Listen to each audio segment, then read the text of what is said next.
passport and visa that were issued after the reopening of the embassy after his closure. A lot of lies, a lot of untruths. And that is another issue that the ministry is not for propaganda. The ministry must be run devoid of individual discussions. And that is important, and Ghanaians must be very, very concerned. And we are calling for compensation because a lot of Ghanaians have reached out to us, complaining, giving evidence of flights that they have missed, of weddings that they have missed, of important events in their lives, and monies that were spent. So it is not just about coming to tell Ghanaians, you are sorry, you take responsibility for the closure. No, you must act the responsibility. The Ghanaians, the number of Ghanaians that have this decision of yours has cost must be compensated adequately. And many of them are reaching us. If the minister will be fair enough to reach out to the minority caucus, we will do that. We will furnish him with those information so that everybody who has been affected by the decision will be met, will be compensated adequately. Honorable, don't you think that the minority issue, value issue, constitutional issue, things that are alien to our culture and our well-being.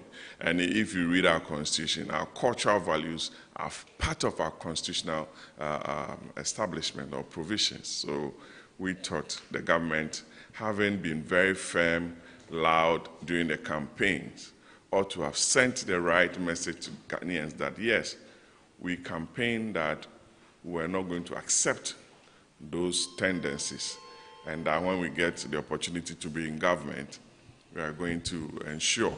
So it was a clear opportunity for government to demonstrate to the world her position on this very important matter.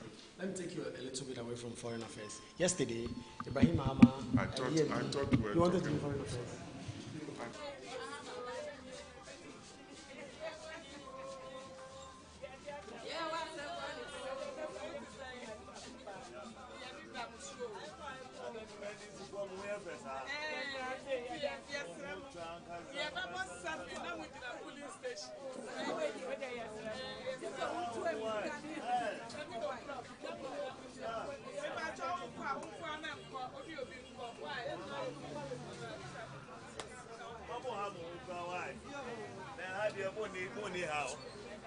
No problem, bra.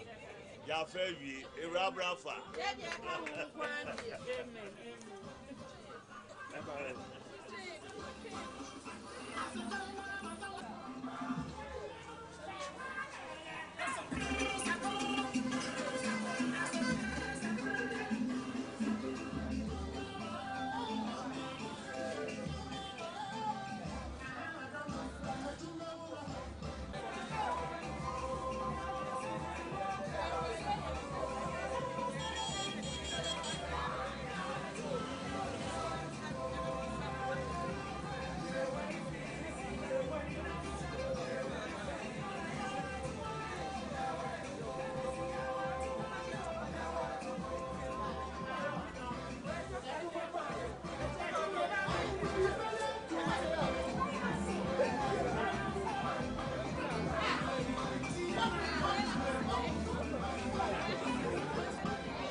The extra said, January 4th, was the Electoral Commission. The kind a man or honor, they declared war winning. Court and the Electoral Commission, called the court to Abafro. It's a net, the Shamuha. Yet, MPP, the new patriotic party. Yet, young Papa to be a net, young Papa to be a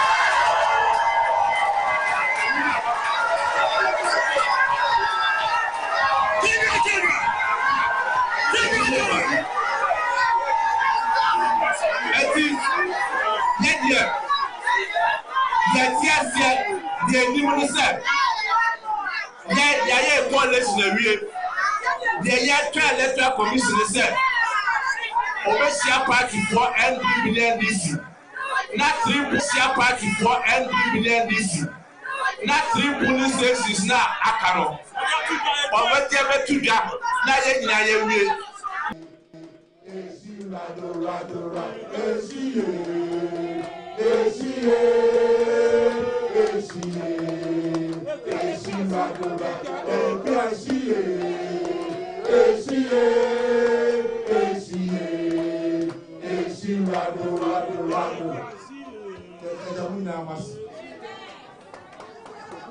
Thank you, General Secretary. Thank you.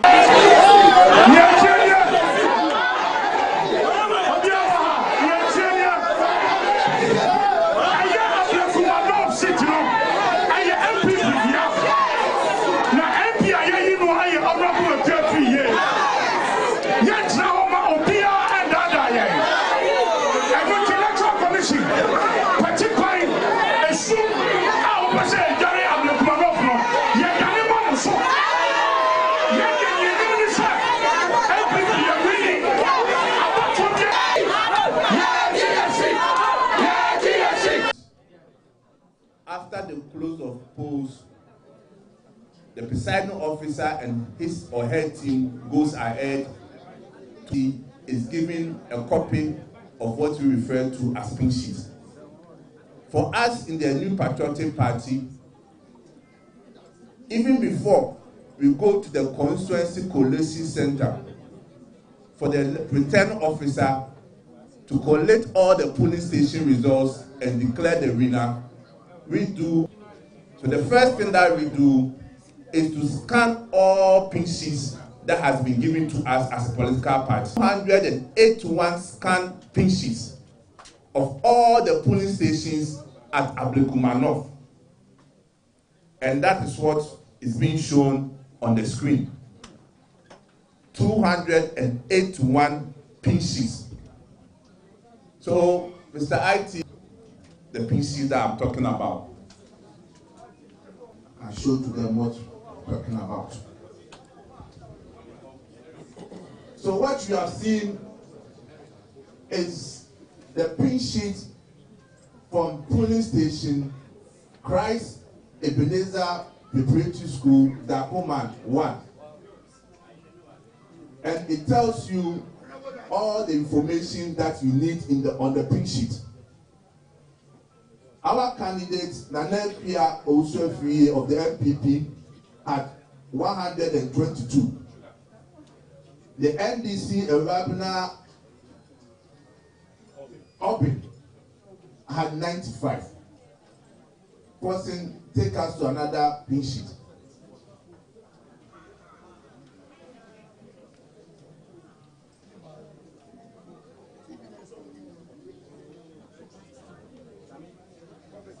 Zoom it so that at least the media can also pick it up. Kindly zoom it for us.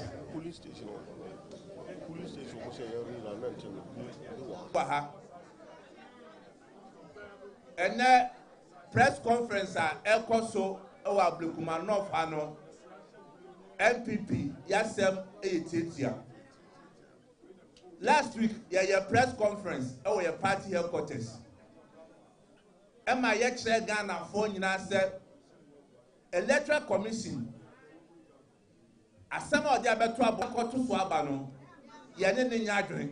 Yeah, so thank you very much.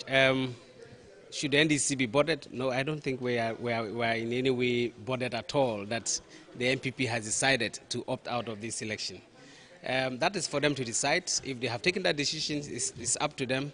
But as far as we know, we as a political party, the National Democratic Congress, is all out for a win. And we're going all with full force to win, to make sure that Rabina takes over the seat for the NDC. What is the difference between, is it not? But we fight each other to defend and protect the political thief. Is that not what we do? Thugs will be fighting themselves to protect those that are stealing our career, stealing our joy, stealing our health, stealing our success. What a shame. Government is broke, But people are spending billions to go inside the government that is broke. Have you ever seen a minister who resigned because government is broke before? Government has no money. Have you ever seen a governor who said, ladies and gentlemen, when I was elected, I thought the government had money. Now I discover government has no money, I resign. Have you ever seen it? Government has no money, but they are bringing money out at election time. Where is that money coming from? So they are lying. What is happening is that there are two types of wicked people in government. Type 1, they eat current money. Any money they find in government, they will eat it. They are wicked about that one. There is type 2. Type 2, they eat current money and future money. They will say, my term will end next year. When I leave, how will I eat money? Let me borrow money now and borrow money of the future and eat it now. Good morning, good morning, good morning. Today is the 10th of July, 2025. Let me welcome you to the show. This is Good Morning Ghana on Metro Television. The show is also live on 94.1 FM on your radio dial. My name is Aldo Moro. Big thanks to the Almighty God for being alive and kicking, for the rare privilege of coming back here to join the nation's conversation on the big issues that are making the rounds in this country called Ghana. So I'll start with the front page of the newspapers, daily graphic as always. Reports illegal gold dealers for reward. President Mahama at inauguration of Gold Board Task Force. Trade Ministry holds national dialogue on first agribusiness policy. Government releases 4 billion cedis to pay road contractors. President commiserates with U.S. government on Texas flooding. Natural gas supply to increase Sunday. Measure to stabilize power sector, John Jinapo. The Ghanaian Times. GMET warns of more rains July, August. World Share Expo, government targets $614 million revenue. Dr. Otokono. Confiscate all medicines from unapproved routes. Health Minister orders. Daily Guide. Sim Majorly, live in theatre, August 9. Ablekuma North election rerun. Reduce forex market. Intervention, IMF to government. And as court rejects injunction against the EC.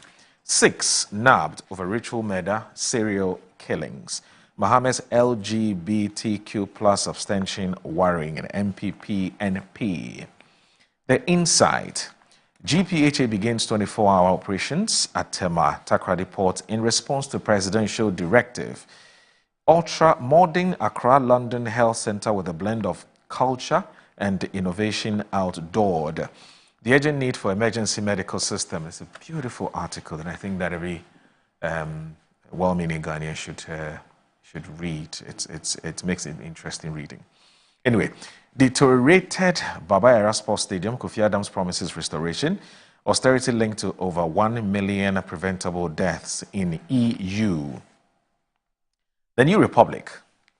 Kwewu Chieftaincy Tussle, Dasibre Ekwamo Japan II reaffirmed as Kwewu Manhene. 24-hour security requested as tensions mount in Kwewu. There's bombshell Tokono drags nation to ECOWAS court over sacking bid. NPP's Ablekuma North Dream Party panics. China dashes Ghana $30 million. Mahama directs use of funds for Aplao market redevelopment. Government hosts high-level agribusiness forum to boost industrial growth. Daily Post. Court dismisses NPP candidate bid to halt Ablekuma North rerun. Ghana did not vote at the UN Human Rights Council to support LGBTQ rights. Foreign Affairs Ministry clarifies. GPHA begins 24-hour operations at Tema and Tadi ports. Tour and petroleum hub to train 500 Ghanaian youth for the oil and gas industry. BNFT. PIAC's operations crippled as government withdraws direct oil revenue funding. Accurate oil and gas measurement can save economy. Oil palm industry faces 50,000 MT deficit. Absa Bank opens new branch in Kaswa to deepen financial access. And digitalization can curb favoritism in a university appointment. And the last but not the least, court clears way for Ablekuma North election rerun. And I'm talking about the Daily Searchlight. Energy Minister hijacks Ghana gas. Jean Mensah is doomed. NPP joins calls for removal of EC chair. And Odike offers services to NPP to come out of difficulties.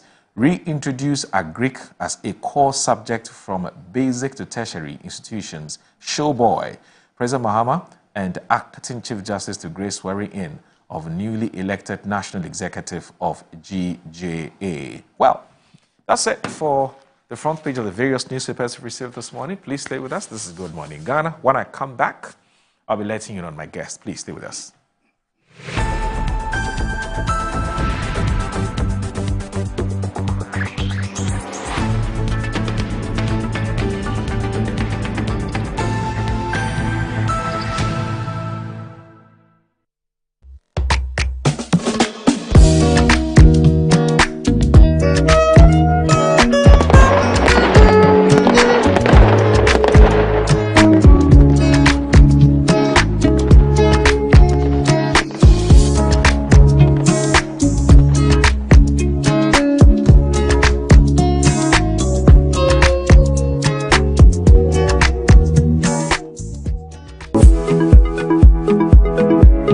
Sometimes the unexpected happens and the hero falls down in his own story. But he needs not stay down for long.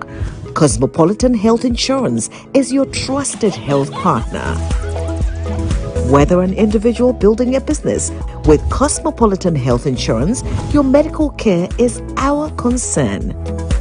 For the best health insurance solutions for corporate institutions, groups and associations, families and individuals, choose Cosmopolitan Health Insurance from our over 700 accredited health service providers nationwide. Call us on 0302 540 668 or 0501 678 547 for all your health insurance solutions. Cosmopolitan Health Insurance, your medical care is our concern. I'm here at Mycom JA Limited to show you the Promethean Active Panel, the ultimate tool for corporate institutions, hospitals, schools, and your home. With its crystal clear 4K display and an unbreakable screen with an ultra responsive touch technology, this isn't just a screen, it's a game changer. For corporate institutions and in schools, this active panel can be used for Zoom meetings and PowerPoint presentation. And oh, your homes are not left behind. You can use it to watch all your favorite programs by just connecting to a Fire Stick, and you can get access to channels like Netflix and Amazon, and voila, you are in there. At Mycom JA Limited, we provide you with the best quality products from the United States of America with 1 year warranty. You can get an... I'm a brand manager. Of course, I accept only quality and affordable printed souvenirs for my promotional campaigns. I'm the head of academic affairs of a very important institution in Ghana. Of course, we only deal with quality, reliable printing companies for our institution's printing materials. I'm talking about appointed time printing. Appointed Time Printings. We take pride in our extensive print scope that transform your ideas into captivating visual masterpieces. We delve into the core objectives and vision of each print project. Precision printing is at the heart of our printing process as we meet your tight deadlines. Our rigorous inspection, color verification, and overall printing excellence are assured. 20 years of printing excellence. It's always a pleasure working with you to create a vibrant, dazzling printing experience that gives you a masterpiece. Appointed Time Printing, your world of quality and affordable printing. Brush, brush, brush, brush, brush, brush, brush, brush your teeth. Brush, brush, brush, 2 times a day. Brush with Kel-Kit. Hello, my friends. My name is Kel-Kit Toothpaste. Wow. I was made to be gentle on your gum, but protected. I will protect your teeth from cavity, make your teeth whiter, stronger, keep your mouth fresh all day. And best of all, I'm strawberry flavored. So put on a smile and try me. That's amazing. Just try me. That's my job. If you say so, jump on my brush. Makes your teeth stronger, chicky chicky whiter, chicky chicky stronger. Yay! You did it! I'm glad you like your new toothpaste. Don't forget to brush both day and night. Kel-Kits. Happy smile.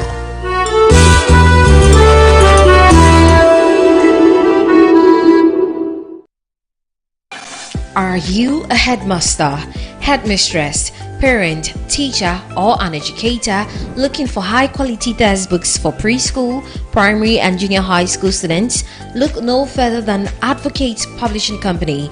Advocate Publishing Company is a leading publisher of educational materials in Ghana that publishes very engaging, interactive, and comprehensive textbooks that meet the needs of students, teachers, and parents. Our textbooks are thoroughly published to make learning fun and easy. They are also designed to stimulate critical thinking, problem solving, and creativity in students. Make Advocate Publishing your preferred choice for all your educational needs.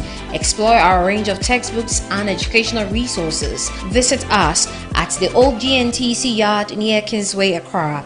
You can contact us on 0503 786 776 or 02408 06354, also 0531 600 360, and connect with us on Instagram, X, and Facebook at Advo Publishing. Don't settle for less. Choose the best. Advocate Publishing Company, empowering young minds one textbook at a time. Thinking publishing, think Advocate Publishing.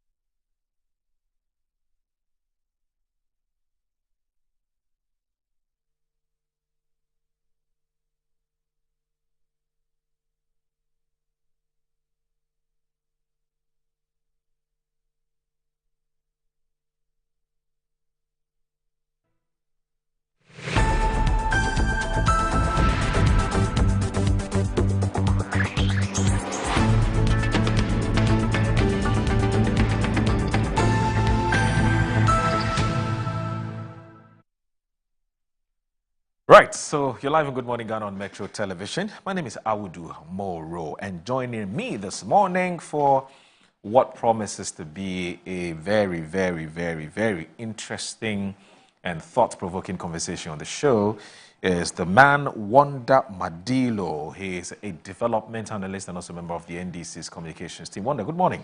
Yes, good to see you, bro. How are you? Good morning. Charlie, you're looking good, though. By the grace of God. Yeah. Grace of God. I ask my guests once in a while, I ask them, who are you wearing? I would ask you the same. Who are you wearing?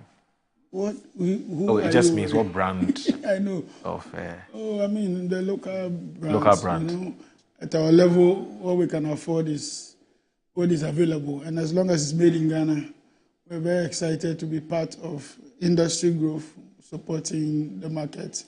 And then also to avoid, having to go and import and all that. So I live Ghana, I grow Ghana, I live Ghana, I eat Ghana, and I speak Ghana. You are an Anglo man, eh? Yes, by the grace of God. Very much Anglo. He's a typical Anglo. From Soma. Yeah, I come from the Soma Traditional Council. So okay. I'm a proud Soma. Yeah. He's a typical Anglo man. Very, very, very, very modest. And also very humble. By the grace of God. Sometimes life has taught us many lessons. And so the least you can offer yourself is humility. Humility. Learn under the feet of those who have gone beyond and above you. So we've been learning, it's a learning curve all time through the period. Anyway, so how's family, how's everybody, how's back home? Family good, okay. Very good. Constituency good, very good.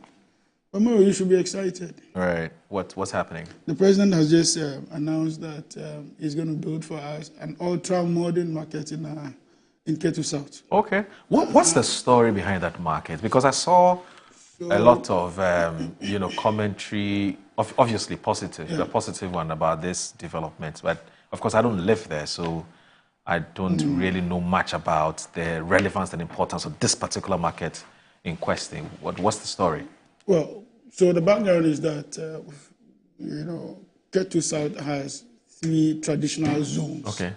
So you will talk about Aflau, you will say the Soma, and then you will talk about the Klikor Enclave. Okay. Almost all of them does have one major market. Growing up, the main market we knew was the 2 were all located in the Soma, zone, which is Denu and Abosomtwe market. Then later, the one in the Klikor zone also came up. But Aflao has never had that conscious development of a market space for goods. And you know that Aflao sits at the border, the right border, just into Togo. And so there's a lot of business activity, a lot of entrepreneurial, engagement, a lot of farm produce across the border and beyond and all that. And so we have never had that space. It has always been under makeshift structures. And we have raised our voices many years now. Throughout the 8 years of the MPP, we were expecting that something will come up, but obviously we didn't get that. So this is a promise by the president in our manifesto, and he has delivered. I mean, he is on course to deliver. Two main things that were required in our area was the Kita Sea Defense Projects, extension to the Agaveji, Blekusu, Amotinu, Salakofa areas, and that is also on course. And so this is a good and a welcome call for that market to be put to shape in the Aflao enclave. Wherever it is, we are excited. It is one constituency, it is one people, one family, and we think that it would boost revenue generation, it would increase the market worth of our women and men in the constituency or municipal assembly. That's what, for me, it makes it exciting. As modern as it can be, we're excited about that. And we want to thank the president for taking this sole decision and making it happen. You know, just across us in Ketu North, where my brother and friend Ablekuma is doing so well. Right. I mean, over the weekend, earlier this week, or last week, sorry, he's managed to secure some good, support for his people. You know, it's a predominantly farmers enclave, and some fertilizers have gone through some projects in here and there. He's only 6 months in office, and he's doing so well. And I'm proud, particularly proud because, we all come from the student leadership, fund, and that's been the motivation. You get into leadership, you want to deliver, give results, make sure that people are excited and happy for what you are doing. Carry them along, engage them, speak to them, speak the language they understand, stay where they stay, live where they live, and make sure that you carry them along. Then you are supporting livelihoods, you're supporting and developing the constituency or the municipal assembly, if you ask me. So I'm very excited and happy that this is coming up in Ketu South. So quite clearly, this is going to be some kind of a game changer, isn't it? Sure, it's a game changer. It's a big one, and we cannot but be thankful to the president. And very soon we'll lead a delegation to thank the president for this. All right. So this is actually the function or the ceremony where the MOU was signed, isn't it? Yeah. For the $13 million which Ghana is going to be receiving. Yeah, beautiful. Yeah, beautiful ceremony. That's commendable, isn't it? That's commendable. Anyway, let me also say that we've been joined by a man whom I'm sure is his first time. Yes. Joining us on the show, or honoring an invitation to join us on the show. And I'm talking about the man, Nana Asafo J. Aye. I hope I got the pronunciation of his name correctly. He's the member of parliament the honorable member of parliament for the people of Bosomtwe. And he's also the deputy ranking member, Foreign Affairs Committee. I see, first of all, good morning. Morning. And I hope you're doing very well, my brother. Sure, my brother. I'm doing well. Good to, nice meeting you. Nice shirt too. Thank you. Learning from the likes of Wanda and people in government. I asked Wanda when he came, I said, who are you wearing? And he said he's wearing nobody. Sorry. I'm wearing Ghana. Ah, you're wearing Ghana? Yeah. Okay. Anyway. But also, who are you wearing? Which designer? It's a local designer. It's a local designer. Governor. Okay, that's his name. Yeah, local designer, governor. He's good. He's good with this shirt must be costing you a fortune. No. Oh. It's a local one. Tie and dye. so we are promoting made in Ghana. I like that. This is like in a chair. Tie and dye. Yeah, it's a tie and dye. Killing my tie no, and dye. But you can see it's a tie and dye. I know. Yeah, it's a tie and dye. I know. Yeah. I honestly didn't know tie and dye was still in the system. So governor is doing the tie and dye in a different class. Okay. That's all. You're rebranding the tie and dye, brand. Sure. Oh, that's good. That's good. That's good. So thank you for the we would want to compliments. welcome you officially to the Good Morning Ghana family. Thank you. And it is our hope and prayer that this doesn't become some kind of a flash in the pan, or a 9-day wonder, and that from time to time you'll be joining us. You know, because I personally have been monitoring your public commentary on matters of foreign affairs. Oh, really? I think that you're doing well. Thank you. And I think you're doing very, very well. I have my reasons for saying that, but that's fine. But you're doing well. So Nana Asafweje Aye, that's the pronunciation of your name. Aye. Aye. Yeah. Okay. Bosomtwe ho. Ashanti region. Yeah. Yeah. Yeah. It's between the enclave of Ketu South. Sure. That is Dwaso area. Okay. Then between Central, Konongo. Okay. Then Dwabin. That is Bumfa Junction. Yep. Then Bosomtwe. Okay. Then Bekwai. Okay. Initially, we were part of Bekwai. Right. Bosomtwe, Odotobri, and Bekwai proper was part of the bigger Mansia. Right. And then in 2004, Kufuor splitted it into 3. Okay. And had one Odotobri, Bekwai stayed, and then Bosomtwe came. Okay. So that's how come we are between these enclaves. So we have some parts of Edubiase as part of us. That's on the screen. Yeah, so that's where. Yeah, what's explaining? Yeah, that's where we are. So we share boundaries with about 8 different constituencies, even Ofuasia Yiribi in the eastern region. Okay. When you get to a part of us, that is the Nsese. Okay. There is a big Pra River there. Okay. So the border between the Pra serves as a border between Bosomtwe and Ofuasia Yiribi, which is Honorable Kojo Ponkroma. Okay. So we are between Edubiase, Ofuasia, it is Asante South, Central, Dwabin, and then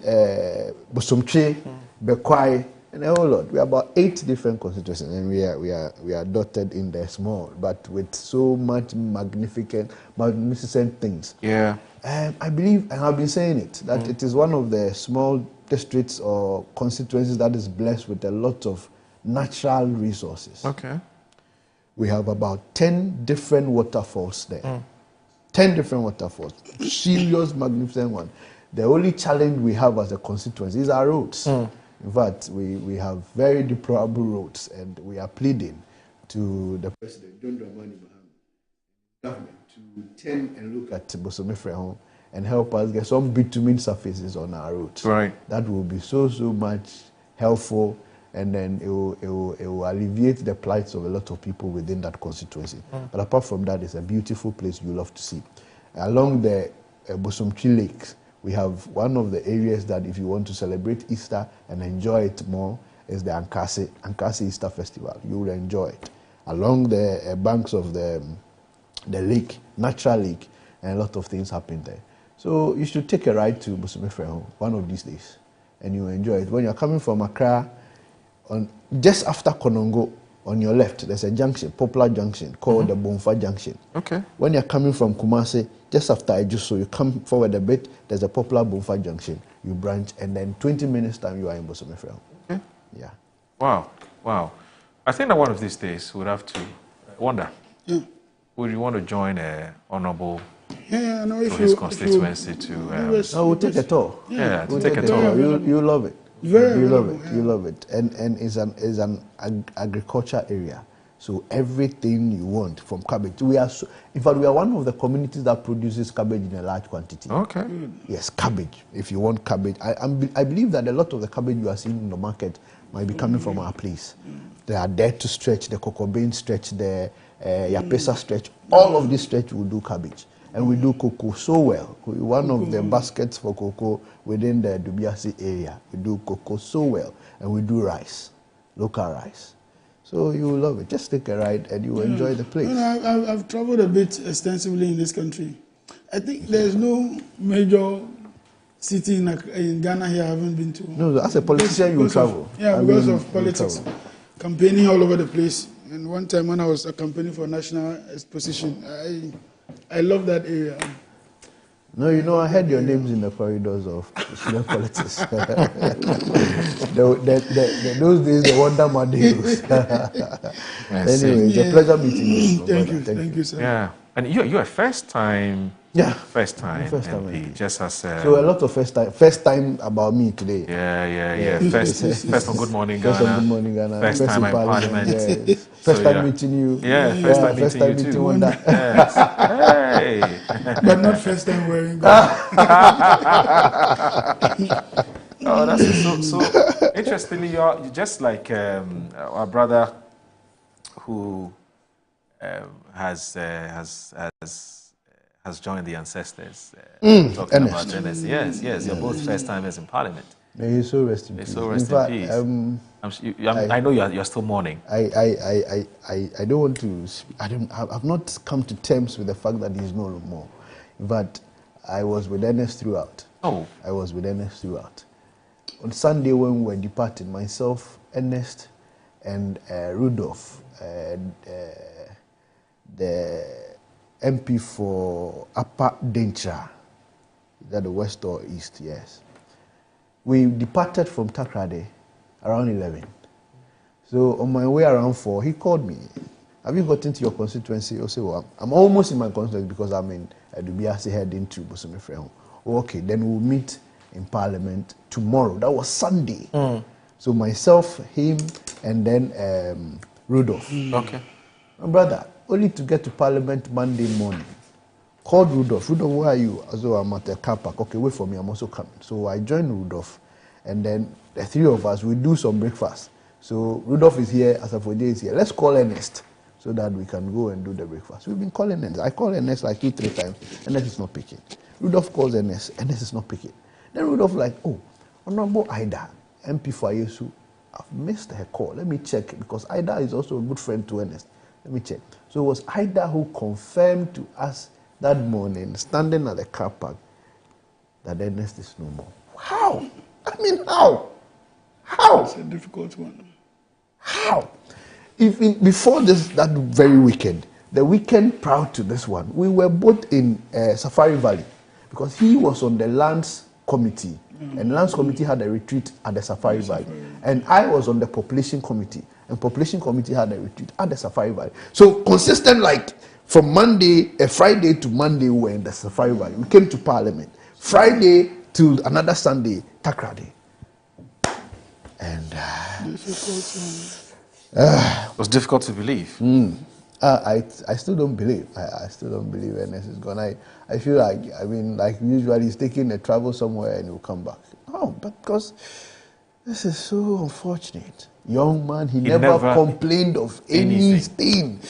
And then Ernest never raised any, my head, my neck, nothing.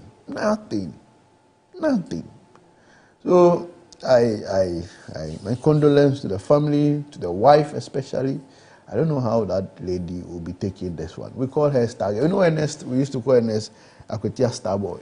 Oh, okay. So we call the wife Star Girl. I don't know how she's going to take this, but... How did he come by the name Star Boy? Well, you see, when you are a promising young man and you are coming from a place people largely do not expect such a product, such a promising thing to come from there, you become a star. So we christened him Akwetia Star Boy because he was one of the Akwetia few young men who was doing well in politics and in other spheres. So the name came by Akwetia Star Boy, and that's how we refer to him. You know, there was a video where, I think I saw a video where he was complaining about what he was going through. I think my brother, sincerely speaking, has gone through a lot. Okay. Let's face reality. Look, there are people in Parliament who are sitting there with less than 20 votes. Difference. Less than 20 votes. And they have a peace, they have sound of mind, and they are going about their business. My brother won with over 2,000 vote difference. Yet, that young man cannot have that sound mind, that peace, that serenity to even live as an MP. He died 6 months exactly. We were sworn into office 7th of January, and he died 7th of July. Yes. Look, there are times Ernest would have to be bundled into car boots to be brought to Parliament because minority, because NDC are looking for him everywhere with the court injunction or court summon. NS will have to sleep in parliament because the NDC were on him after 180 something seats. Let's be real. The 180 something seats, a seat that clearly this young guy won with over 2,000 vote difference. Yet this guy never enjoyed a bit of who an MP through so-called is. He could not even make a statement in the floor of parliament. Sharp young guy. He could not even make a statement on the floor of parliament. Why? Because they won't allow him to. They called him fugitive. An MP. One. What was his crime? Every day NS is in court. Spending. So for Jay, I'm going to bank. My lawyer say this. Today we are going here. Tomorrow we are going here. Every day. Virtually all the salary NS got was used to pay lawyers. What was his crime? Just to serve the good people of Akwatia, represent them in parliament, make laws for the country. That was his crime. So I share in his frustration that day when he was saying that at the studio. I share in his frustration. He never enjoyed a bit of who an MP was. So, tell me you are not coded in your bread. And it's sad. No, but, sad. No, you know, we share in the pain of the family.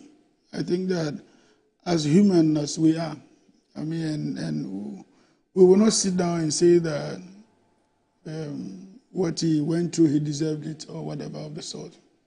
But you will agree with me that it will not be a good place to say that it's the NDC that is responsible for his frustrations. We live in a country of law and order. The MPP has gone to court on several issues over and now. In fact, people even went to jail, you know, because they were parliamentarians not so placed, especially in terms of identity and citizenship. So it's unfortunate it has happened, but this cannot be the doing of the NDC. The law courts are not the creation of the NDC. It's the creation of the Republic of Ghana. And so, in as much as we share in the pain and the agony that he went through as member of parliament, so challenged, it is imperative to also put on record that the NDC is not to be blamed. Anybody will die at any time. We have no control over when, how, and where we die. And so let's tread cautious when we are pushing these kinds of blames. It will just create the impression as though the NDC went after him. I mean, the NDC is not a law court. If there's anybody to be served or to be anybody that has to be served, it would have been a direction of the court. And so it was not even the NDC chasing him, because the NDC doesn't serve writs, you know, from the court. It is actually the court's, what do you call it? Court what? Bailiffs that will do that job. So, yeah, it's painful. I don't want to experience this, and I don't want to wish this for anybody.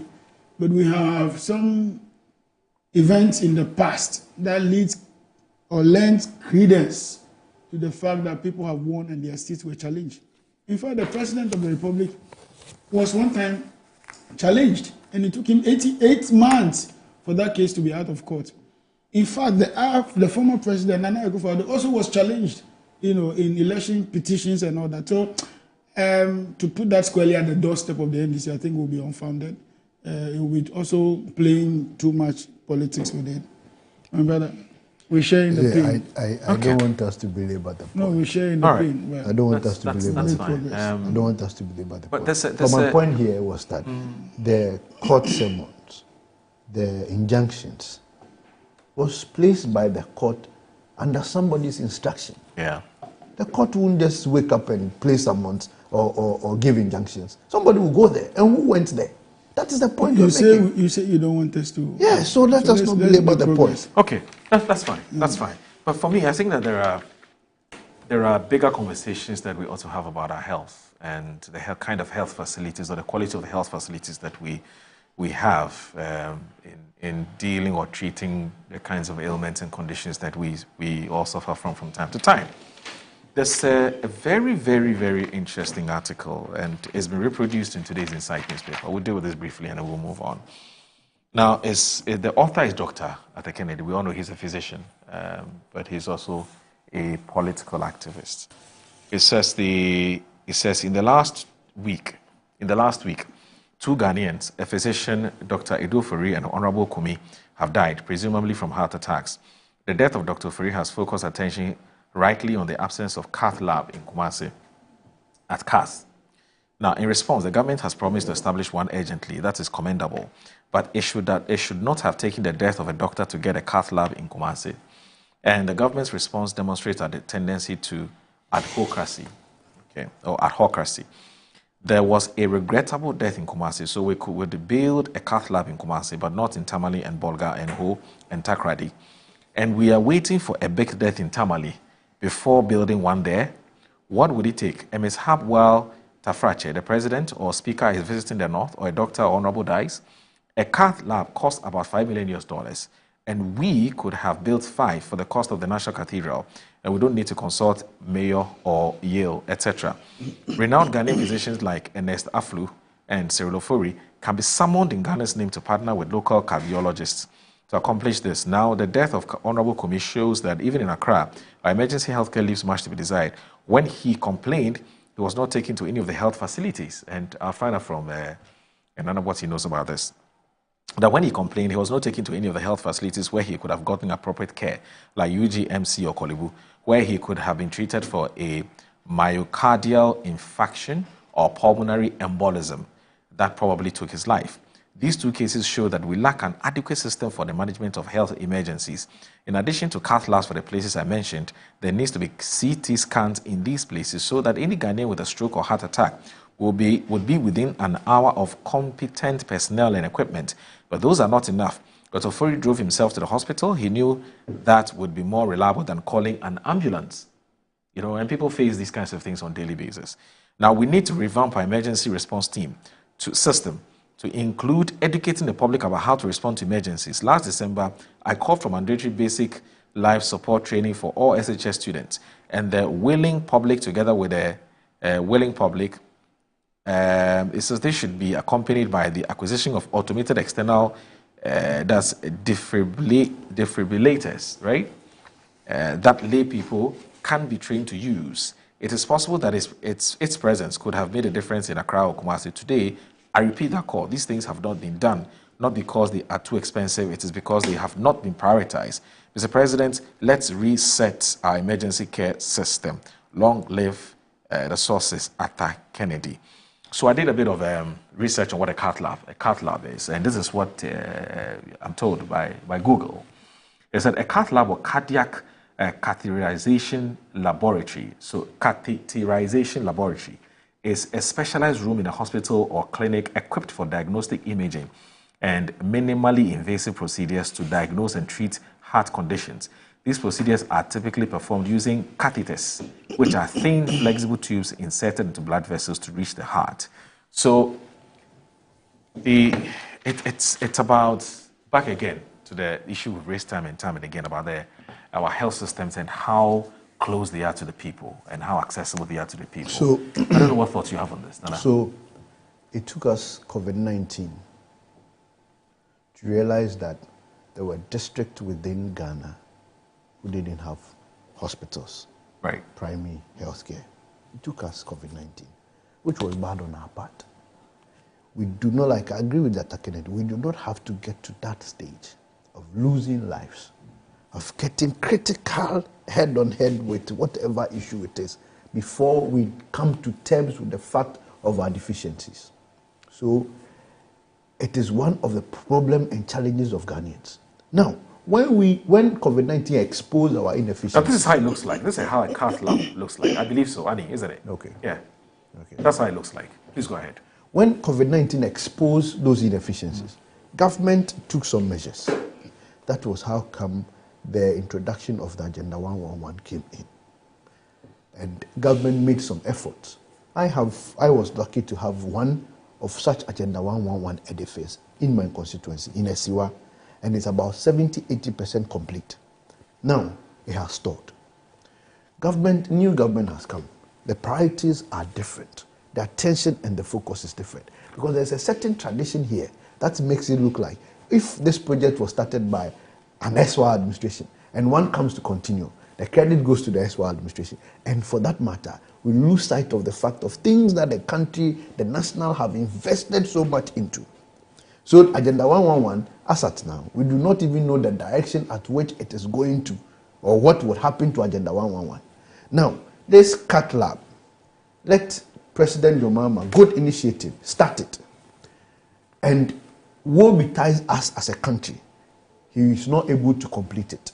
I am telling you, it will become a tradition that the new administration too will not even pay attention to it. And that is bad on our part as politicians.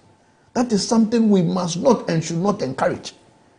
And I am vehemently saying this because I feel that when it is the property of the country, it is for Ghanaians. When this hospital is completed in Esiwa, it is the good people of Esiwa, both MPP, both NDC, who will benefit from it. When it is in Kumasi, when it is in Aflao, when it is in wherever it is, everybody will benefit from it. And for that matter, we must, as a country, make sure that projects are continued because government itself is a continuum. Now, the next thing I'll look at is the knowledge of it.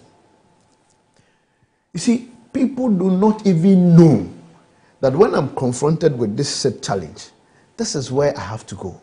Or this is where I would have solution to what is happening to me. So the knowledge is another thing. I would urge that the specialists in that area would do much more advocacy. We don't have to get to this point for some of these things to come. That, Safuji, when you feel a bit dizzy, resort to this area. Call this number. Go here. Do this. These hospitals around this area, they are specialized in this. They are specialized in that. So the knowledge itself is another thing which we need to drum it home. Let people come to terms and know that I live around, let's say, East Legon. Within East Legon, these are the health facilities around me in East Legon. These are what they can do. These are what they cannot do. Then we know. But let us not also limit it to just the cities. In the villages, in the rural areas, there are also critical issues. That is why we must prioritize health. We do not have to wait for lives to be lost before we come to terms of the fact that, hey, look, our health must be our priority. By that time, we've lost so much valuable assets and individuals. And I think that I agree with the call. And Atta has been writing, not all that I agree with, but this one I think I am tempted to agree with that. Moro, and this is not to stoke the memory of the lost.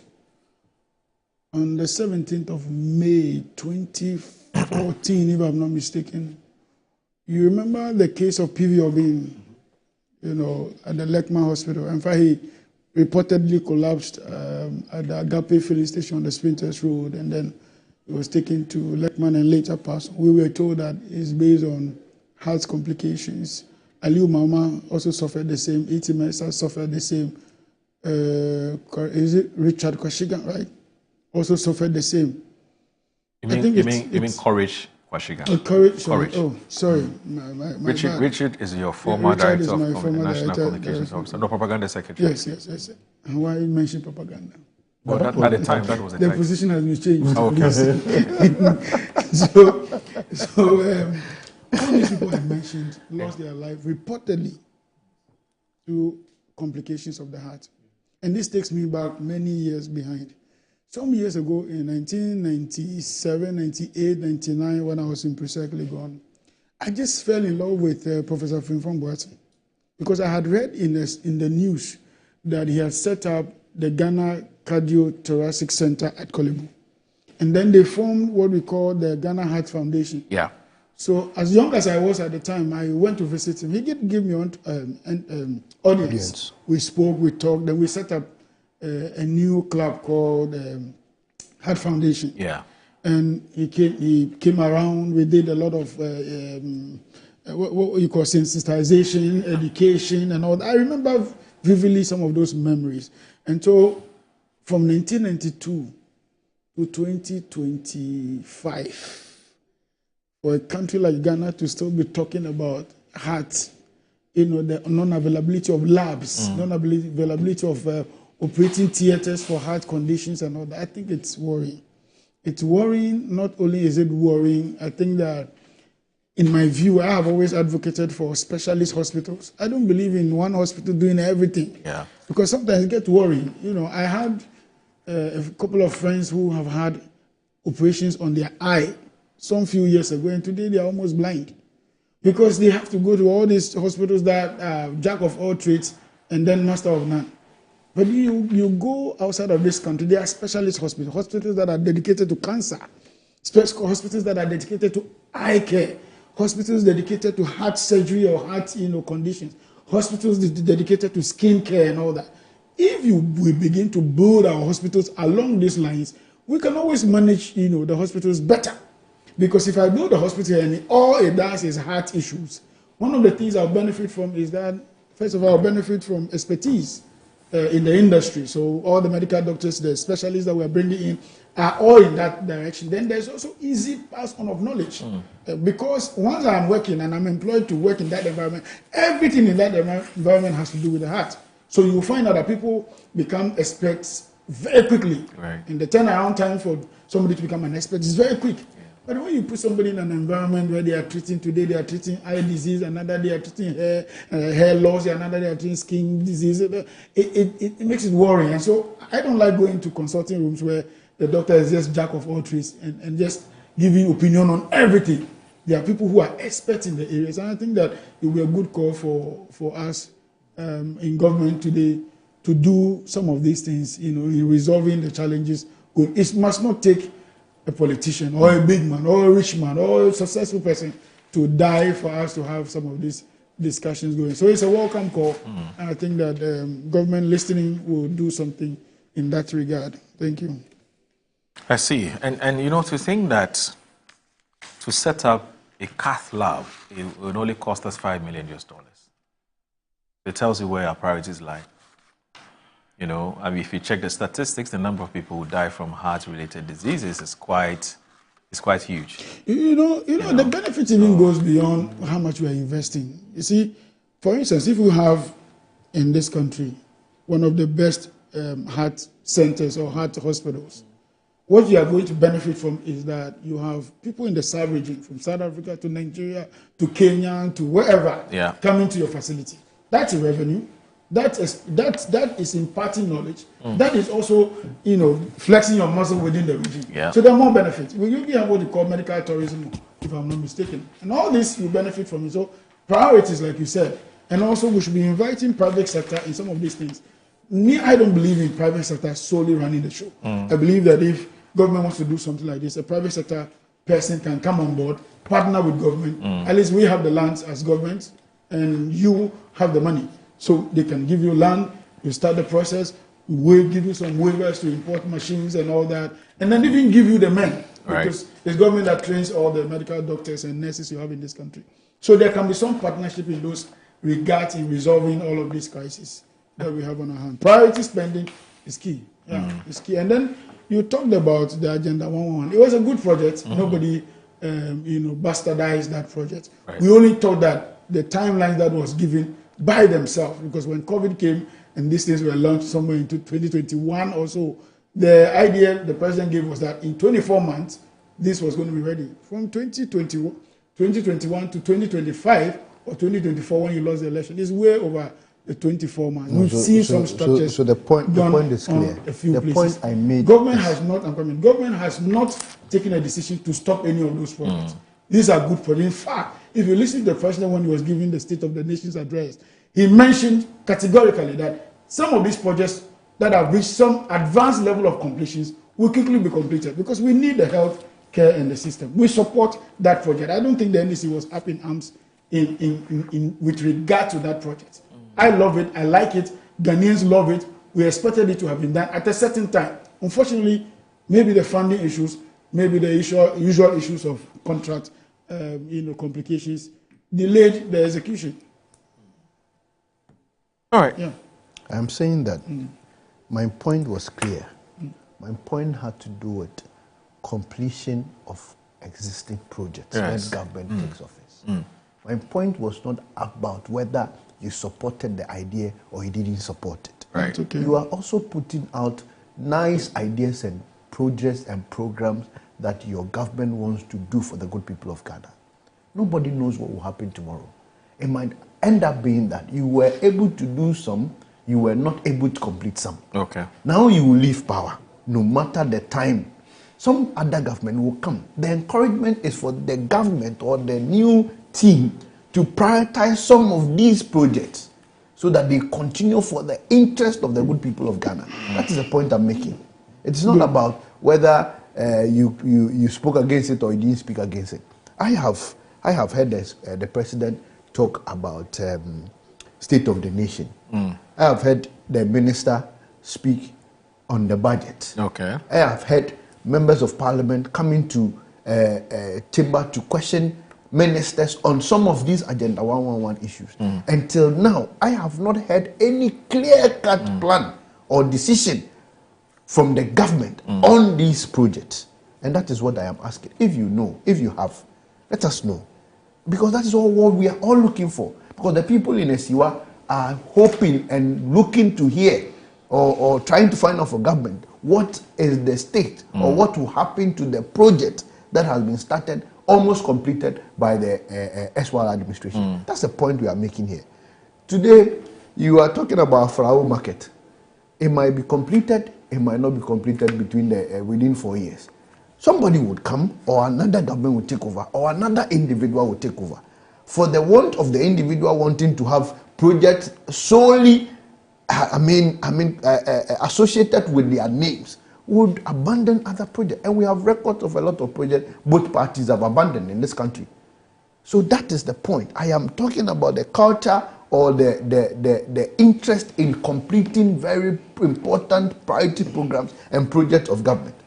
Quite recently, let me not veer off too much. Quite recently, the 1D1F project or program, we were told in Parliament by the minister that this program has been cancelled by the government. And in replacement of this program, government is developing another program, a 24-hour economy policy and all that. We even tried to find out which components of the 1D1F will be adapted into the new program. We are yet to have answers. The point is that Agenda One District, One Factory was a good program, a program that gave us about 120 companies or factories, which was employing. It's a good program. So when a new government comes, let's see how we would integrate the new ideas of the government into what is already existing so that we have a certain continuity. But abrupt end and stop, affects the country more than politicians. Okay. So, all right. So, not to go further, when the president delivered the State of the Nation's address, somewhere on the 27th of February 2025, this is what he said. The president said that so far, only one of those hospitals have been completed. Which was Agenda wrong. 111. Only have been completed. There are others at various stages of completion. Government, as at the time we took over, had already spent some $400 million. Okay. In the Agenda 111 project.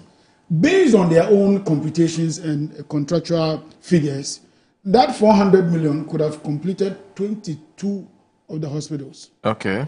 Now, of course, it was spread across payment to several contractors and different. Then the president went ahead to say that we need about $1.7 million, $1.7 billion to complete all the 101 hospitals. Some of these projects are coming under what we call the Big Push. Okay. The Big Push is dedicated to complete some of these projects, quickly and get them off the way. I hope Bosomtwe is part of it. Of course. You add it. Bosomtwe is very paramount to us. You should prioritize. So you should be excited that we are doing that. You should prioritize. No, we'll do that for you. So it is not as though the NDC is apprehensive of anything the MPP did. Okay. No, not at all. If there's any president in this country or in our republic that has been very appreciative of past government or previous government's contributions to the development of this country, I think you should credit John Mahama for it. Okay. There are many things that he's doing which are continuation of what the MPP left behind.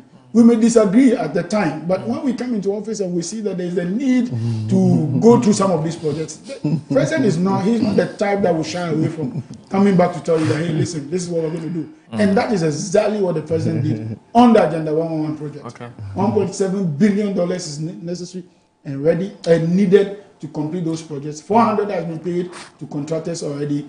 That could have finished 22 of them. In other words, what the president was saying is that if you did not go that wide and you took it step by step, the 400 million that was sunk could have finished 22. Then you look for another 400 million, finish another 22. We should not be in a hurry to award projects and award it all over the country. Some are urgent, some may not be very urgent. For instance, Ketu South didn't get Agenda 111 project because they assumed that we had one municipal assembly, municipal hospital and all that. But that is inadequate. Go to the place and see the long queues.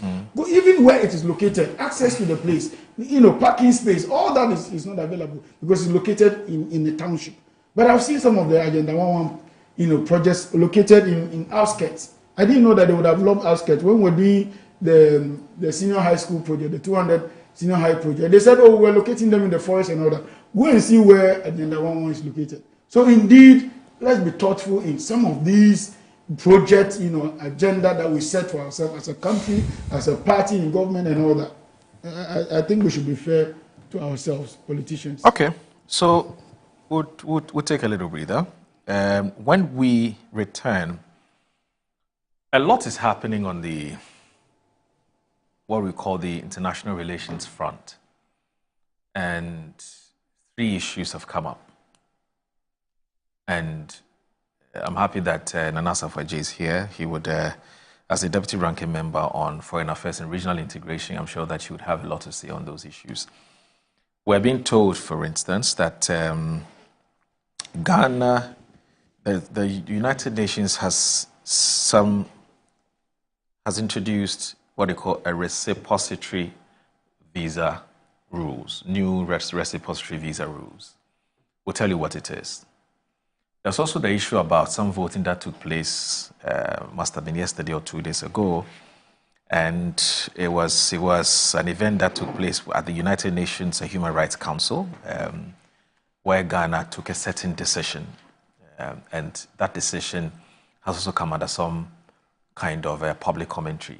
Those who agree and those who disagree with Ghana's posture as far as this voting is concerned. And then, of course, Nana Safaji, I personally called him Jim Rish. Jim Rish, that's AKA. Yes, don't mind me, that's just on the lighter side. But there was some kind of a diplomatic rift, or you can call it a spat or a row between our foreign affairs minister and also a U.S. senator. He's called Jim Rish, and it has to do with U.S. companies based in Ghana, what Ghana owes them, and what we're doing to those debts, whether we're paying them or we're not paying them, as compared to how we're treating China, etc., etc., etc., relative to debt payments. When we come back, we'll look at all of these issues. Please stay with us. This is Good Morning Ghana.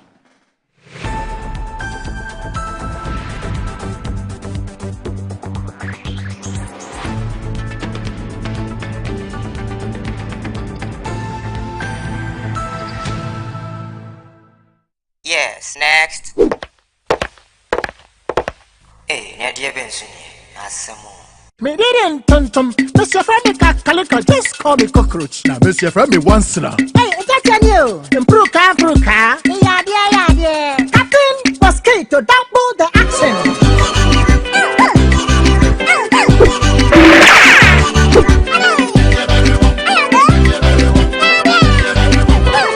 Maybe this Sasso spray. Mr. Freddy Sasso quell. Yeah, go to my Sasso.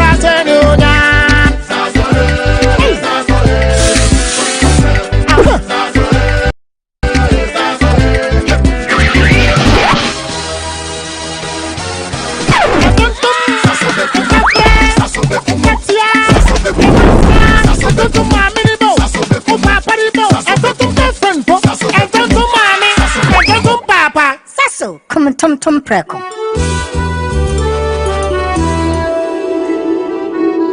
MGL Logistics and Supply is your trusted partner, providing seamless solutions for all your procurement needs.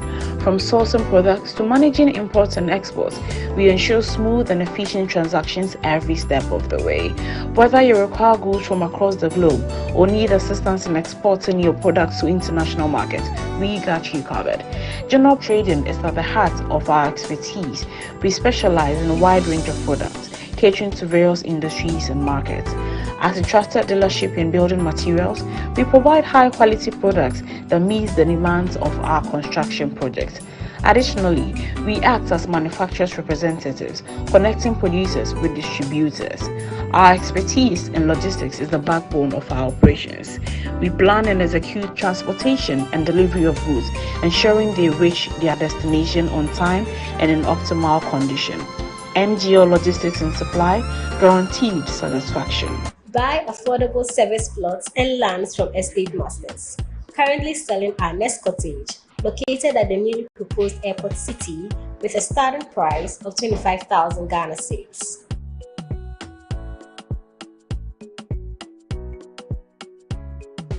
We also have Palm Hills, located at Panfukro in the Gomwa East District, also with a starting price of 15,000 Ghana cedis.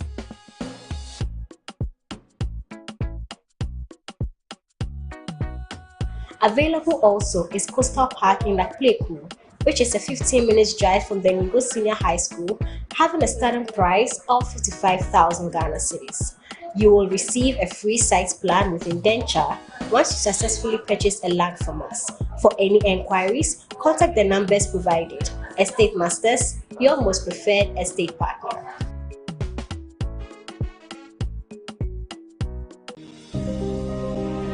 A home is more than just walls and a roof. It's the warmth of family, the assurance of security, and the joy of shared moments. Whether you're returning from abroad or seeking a new beginning, Rehoboth Havens Ayimensa is where your journey truly begins. Nestled beneath the tranquil Ebri Mountains, this gated community offers the perfect blend of modern living and natural beauty. Our 2, 3 and 4 bedroom homes are designed for family living with spacious interiors, elegant finishes, and all the comforts that make life better. From cozy living rooms for bonding to modern kitchens for culinary creativity and private gardens for peaceful reflection, every space is thoughtfully crafted. At Rehoboth Havens, your children play safely, your family grows joyfully, and your memories are built on a foundation of care and community. Starting from 675,000 Ghana cedis with flexible installment plans, your dream home is within reach because everyone deserves a place to truly call home. Rehoboth Havens, where futures are built and dreams come to life.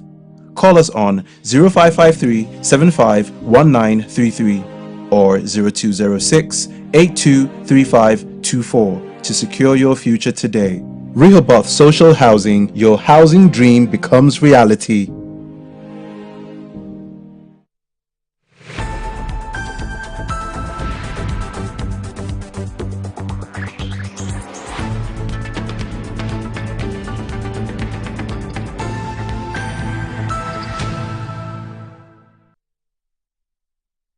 You're live on Good Morning Ghana on Metro Television. I'm here with Nana Safweje Aye, who is a Honorable Member of Parliament for the people of Bosomtwe and also Deputy Ranking Member, Foreign Affairs Committee and Regional Integration. So it's a Foreign Affairs and Regional Integrations Committee, I believe so. And also Wanda Madilo is a Development Analyst and also a member of the NDC's Communications team. So I want us to have this conversation about a few issues that have happened on the foreign front. And I mentioned 3, so 3 in 1. We'll try and box all 3 together and see how best we can look at them before time catches up with us. So the first one I want us to look at, and if you look at how today's daily guide has captured it, it looks at it from the angle of the Member of Parliament for Okaikwe Central, Patrick Boama, and the story is by Ernest Kofiedu, who is reporting from Parliament House, who says that the Member of Parliament for Okaikwe Central, Patrick Boama, has raised serious concerns over Ghana's abstention from a crucial vote at the United Nations Human Rights Council, which is UNHCR, describing it as a worrying signal of the Mahama administration's indecision on a culturally sensitive issue. Now, Ghana abstained during the Council's 59th session on Monday, July 7, 2025, in a vote to renew the mandate of the independent expert on protection against violence and discrimination, based on sexual orientation and gender identity. Now, out of the participating nations, 29 voted in favor of the renewal, 15 voted against, while Ghana was one of only 3 nations that abstained. Now, Mr. Boama, who serves as Parliament's Foreign Affairs Committee, said the Mahama-led government failed to show leadership on the issue that, in his view, goes beyond foreign policy and touches on Ghana's cultural and constitutional values. We were promised by the government of the day that they were not going to support LGBTQ plus activities, so we expected Ghana to take a firm position and vote against the resolution. Boama told journalists in Accra, "I was surprised and disappointed to see Ghana abstain." And it says the New Patriotic Party lawmaker said he intends to file a formal questioning in Parliament to seek clarity from the Minister for Foreign Affairs on the rationale behind Ghana's abstention. Now, this isn't just a diplomatic issue, it's cultural, it's a value issue and a constitutional issue. Ghana had a clear opportunity to affirm its stance, and the government's failure to act decisively is deeply troubling. Mr. Mohammed's comments come at a time when Parliament is preparing to receive the reintroduction of the controversial Human, Sexual Rights and Family Values Bill, popularly known as the Anti-LGBTQ+. The legislation initially passed unanimously by Parliament that's in February 28, 2024, seeks to criminalize LGBTQ+ activities as well as advocacy, promotion and funding of such activities in the country. However, implementation of the bill has stalled amid legal challenges and strong opposition from international human rights groups. So this is one of the issues. So let's deal with this. Let's clear this off our table and then we can move to the issue about visa restrictions to 3 months, no more 5-year visa from the United States of America. So, Nana, you held a news conference, but I don't know what this this particular issue. Okay. So, I read the story. Okay. In fact, I made some comments about it on Facebook. Right. That I think their government was presented with a golden opportunity. Okay. To demonstrate to Ghanaians their commitment, the long-term standing, unwavering position on issues of LGBT. I think the vote on the UN Human Rights Council was a golden opportunity and a platform. You see, he had to coming into office. This government, was so hard and firm and strong on the LGBT matter. Somebody like Honorable Sam George became so popular on the back of these matters. Now, the MPP or the Akufo-Addo government was punished because they could not firm up ground on this LGBT issue. So they have suffered their fate on this matter. Now, 6 months in office, people have started raising it. Oh, you were so loud. You said when you come, you would sign it. You said when you come, you would approve it. You would do this. Then we saw 2 young men in front of our emblem at the Independence Square. Going viral. And a whole lot of issues. Those who were back and forth with the government, oh, okay, you said this, and this couldn't have happened in the MPP government. These people would have done this. A whole lot of issues. So when you go to such a platform, and an opportunity is given for a country to show his standing, his position, his orientation on matters of this nature, you don't look left or right. You don't miss the opportunity. So people were so furious why government could not state their position clearly to speak that no, we do not support this, or yes, we support it. People were so furious, but I wasn't surprised because you see, the UN Human Rights Council, what is repeating now, happened 2016. Okay. And the same president we have now, President John Dramani Mahama, abstained from the earlier voting in 2016. So it is not surprising that this time round too, he is abstaining. Now, after that, there have been a backlash in the media. People are saying that, oh, it is a confirmation of the government not so strong on the LGBT matter. And the minister came to respond. The minister brought some response, which we all read. I think I have a copy of the minister's response here. And I think that it is a bit unfortunate. Now, the mandate of the independent experts, I'm reading from the UN. Right. The mandate of the independent experts is on protection, promotion against violence and discrimination based on sexual orientation and gender. Right. This was what we were talking about. Now, what was the vote about? The question and the vote was about whether to renew the mandate of this independent expert. That was the question. That was what the vote was about. So the question of whether the vote was not about identifying who LGBT should be protected against violence or discrimination or not was not the question. So here the minister's point was wrong. That was not the question that they were voting on. They were voting on the renewal of the mandate. And don't forget that to have a mandate to protect, to promote violence and all that against discrimination against this kind of people, you must first and foremost come to terms and admit that people have such alienations. I don't know if you get it. Yes, you must admit that people have that alienations. Now, the minister went ahead to reference us to Article 17(1). Now, I have before me the memorandum of the bill that Sami Nati and it is Sam George Nati. Sam George Nati, Jata. And Reverend Tim Fordwo and the likes were pushing and championing. You left out one person. Moses Fuamweni. Moses Fuamweni, good.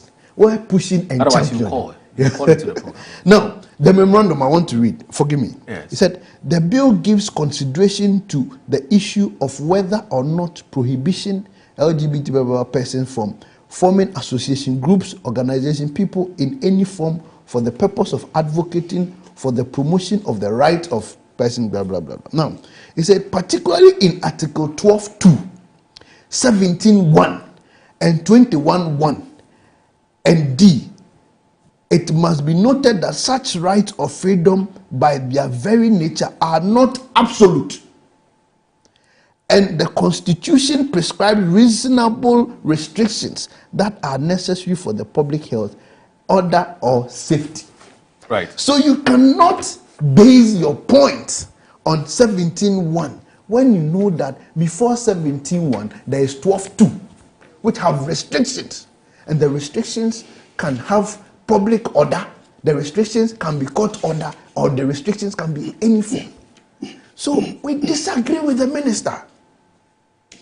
Look, I think that they missed it.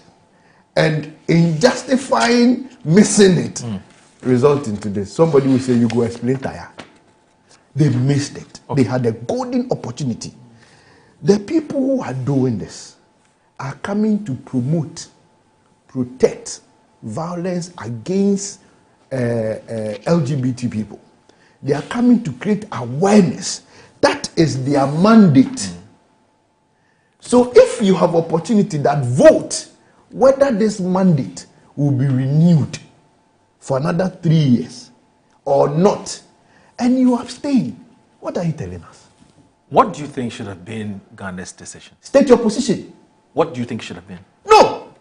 What do you think should have been? What should have been our position? Our position should have been no. Okay. Because we are appalled. We are appalled. We don't like it in any form or shape. And the bill, I have the full bill if you want us to go into it. But if we say no, the bill. Yes. The note. Yeah. No, I'm talking about the voting. If you say no, what happens? If we vote against it, wouldn't that run contrary to our own constitutional position on this matter? What is the constitution position? The constitutional position which you reference, 17(1). Yes. I'm telling you that before 17(1), yes. 12(2) is telling you that the 17(1) is not absolute. That which is true. Yes. So because no, rights generally are not absolute. Yes. So what is the point? Yeah, but this one. So hold on. Okay. So you were pushing Akufo-Addo. Yes. You were pushing the MPP. Yes. To sign to a bill which was against our constitution. Was that what they were doing? My understanding of the bill was not to necessarily harm persons who have decided to do what we culturally do not recognize. So that's my understanding of the human sexual and family the bill yes. anticipated yes. that persons or people in future yes. will rise up to yes. and reference 17.1. Yes. So even before that, the bill told you that he is telling you that 17.1, 21A, yes. and 21D yes. per 12.2 is not absolute. Yes. So what was the minister trying to tell us? When our social norms, culture agrees that we are having a bill, we are taking a decision. Okay, we all have land around the airport area. We have land. It's our right to do whatever I want to do with the land. But because of public order, you are not allowed to erect a skyscraper. It is your right. Right. But the right has restrictions.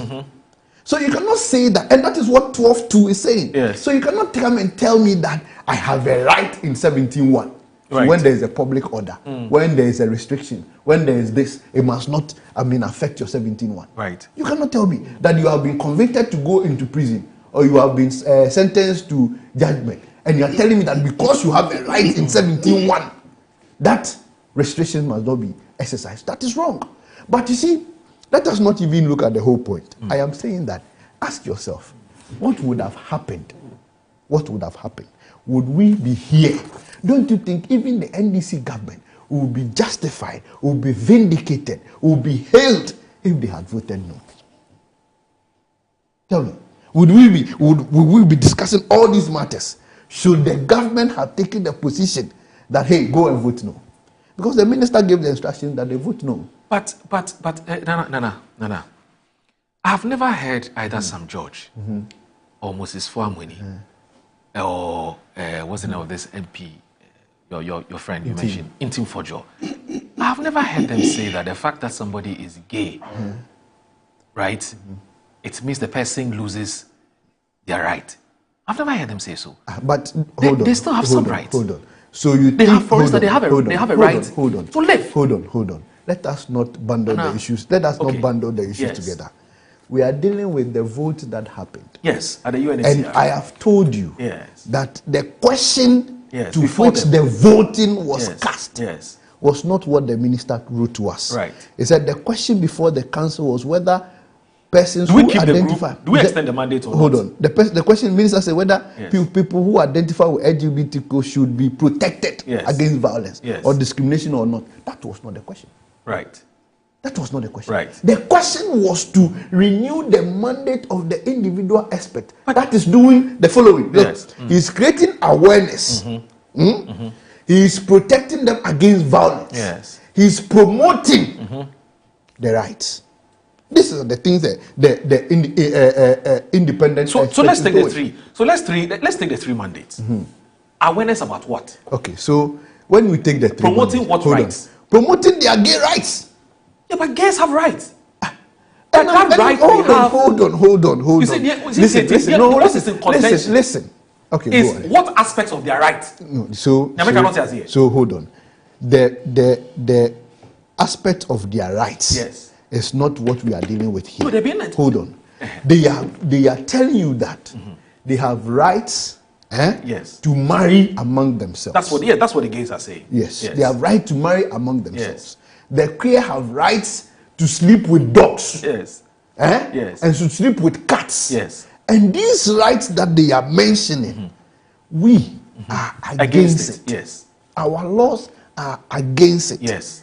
Clearly so speak. Yes. Now, our act, the bill which you asked Nana Dankwa Akufo-Addo to assent to, the bill is stating clearly prohibition of propagation and promotion of the advocacy for activities prohibited under this act. It is against promotion, advocating for it, forming an association for it, and all these things are against the bill you wanted the Akufo-Addo to sign. So your point is they had a fine opportunity to have validated that position they have always come.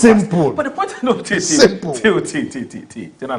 what I'm trying to say is this, that when we talk about the rights of this independent council that you're talking about, what are they advocating?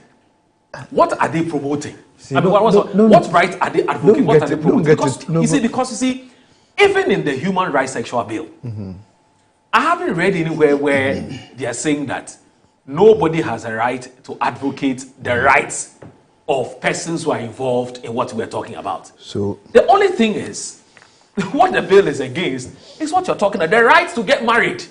Man, don't marry. Woman, don't marry. If you want to do your thing in your room, you have the right to do it. I'm happy you are coming there. Yes. I'm happy you are coming there. So these rights, type of right. The person is coming to promote these rights.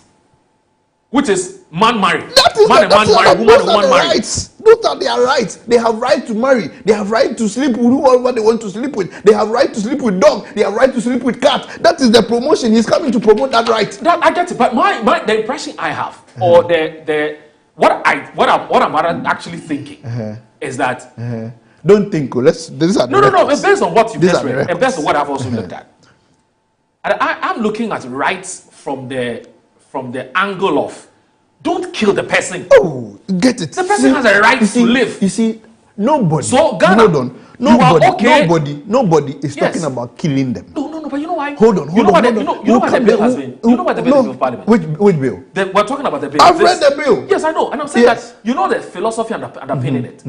It's not just to it's just not to prevent people from like practicing it. Practicing it. That is their right. But the bill also seeks to protect the rights of these persons who are practicing it. Listen, you are not getting. So it isn't like only any right just because they want to be who they want. Nobody is ruling out their right to live. Yes. No. Nobody is saying that they should kill them. Yeah, I get it. But you know, people are harming them. Even the bill, people are killing them. Even the bill is not saying that. Yes. The bill is not saying that. Now, the point we are focusing on here, I am surprised a body has about 4-3 mandates. Yes. They are to create awareness. Yes. That somebody can sleep with a woman. Yes. A woman can sleep with a woman. Somebody can sleep with animals. They create awareness. Yes. They can promote it. Is that what they're doing? That is their functions. The independent aspect. That's their functions, and they had to protect them against violence. Why do you now go and pick only the violence one as a defense, forgetting the promotion and the creating awareness? Why do you do that? When the bill you forced Nana Addo Dankwa Akufo-Addo to sign had all these things in there. Now you come to defend yourself with Article 17.1. When your bill, the memorandum of your bill, is refuting the 17.1 under 12.2. Yeah. I think I get simplicity. So I'm saying that you should have said no. Which are consistent with your position. Then you become consistent with the position you have held on, the things people have believed in you, the things Ghanaians have believed in you, and that was why they voted for you. That was it. You missed the opportunity, and now you are explaining. So let's try and put this. But I'm not surprised. Yes. Because I'm not surprised because 2016 they repeated same. On the same UN board, they voted, they abstained. So it is a trait. Okay. We missed it during campaign. So we missed it. Let me read the Foreign Affairs Minister's. It is here. I have referenced you. No, I have referenced you. You've not read the entire thing. Read it. Yeah, and it's not everybody who's read it. Let us be pointing out the things. Yes. Read them. You've already started doing a critique of it, which is fine. Read them. So, I have the statement here. Ministry of Foreign Affairs press release, Ghana's vote on the renewal of the mandate of the Independent Expert on Protection Against Violence and Discrimination Based on Sexual Orientation and Gender Identity, which is SOGI, at the 59th session of the Human Rights Council, HRC 59. So this one is dated 9th July 2025, Accra. And it says that the Ministry of Foreign Affairs has closely monitored media commentary on Ghana's vote at the 59th session of the Human Rights Council on the resolution for the renewal of the mandate of the Independent Expert on Protection Against Violence and Discrimination Based on Sexual Orientation and Gender Identity, SOGI. The Ministry wishes to clarify as follows. 1. There was no vote on the support of LGBT, for which Ghana abstained, as has been wrongly reported by the section of the Ghanaian media. 2. On Monday, 7 July 2025, Ghana abstained from the HRC's vote on the renewal of the mandate of the independent expert on protection against violence and discrimination based on sexual orientation and gender identity. Now, the question before the council was whether persons who identify as LGBTQI should be protected against violence and discrimination or not. It was not about support for LGBTQ rights. Okay, so I get the point you're making. I get the point you're making.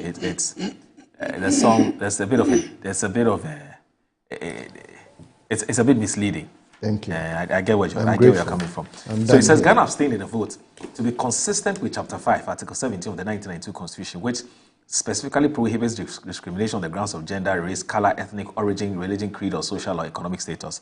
The resolution requests the independent experts to continue to report annually on the implementation of the mandate to the Human Rights Council. And what are their mandates? And the General Assembly in accordance with the respective programs of work.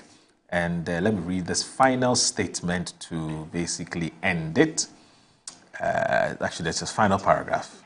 It says that in a statement delivered by the permanent representative of Ghana during the session, he unequivocally clarified Ghana's position on the subject by stating inter alia that 1, our understanding of the traditional definition of gender is the male sex or female sex, especially when considered with reference to social and cultural differences. Similarly, sex in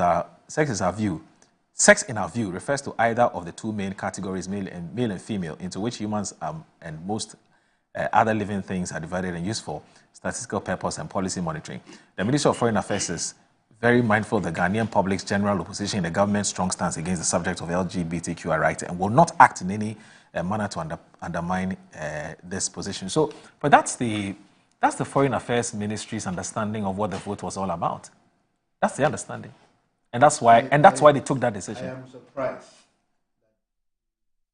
His understanding. Yes. I am surprised. I am surprised that he could not read between the line what the voting was for and the purpose of the voting. So for you to come to even tell us that this was the vote, go and check the website whether this was the voting or this was the grounds for the voting. Now, I am telling you that the grounds for the voting was to renew the mandate of the independent expert. And the independent expert, the UN laws and acts clearly states their mandate. They have the mandate to create awareness, they have mandate to promote, and they have mandate to defend the people against violence. That is their mandate. So if they have 3 mandates, and you want to limit everything they do to the violence part, what about the promotion? Right. What about the awareness creation? Which your bill, which you propose or which Parliament passed, waiting for assent from what do you call it, Nana Dankwa Akufo-Addo, which everybody went on him hard that he didn't sign this thing. It was clear, and I read to you the act. I think it's clause 9, the old one, and the new one is about 8 or 7, which is talking about promotion, prohibition, and all these things. So my point was simple. What would have happened if you had this golden opportunity? Just say no. To firm up your grounds. You don't need them. You would not have generated the headlines you generated. No. Simple. You don't come back to us to reference us to Article 17.1 when in your memorandum to the bill 17.1 is being refuted by 12.2. Yeah. Simplicity. I'm done here. Wonder Maduro. Okay. Wonder. So there was a golden opportunity. Validate, cement your position on a matter you have long advocated against, but you missed that opportunity. Why?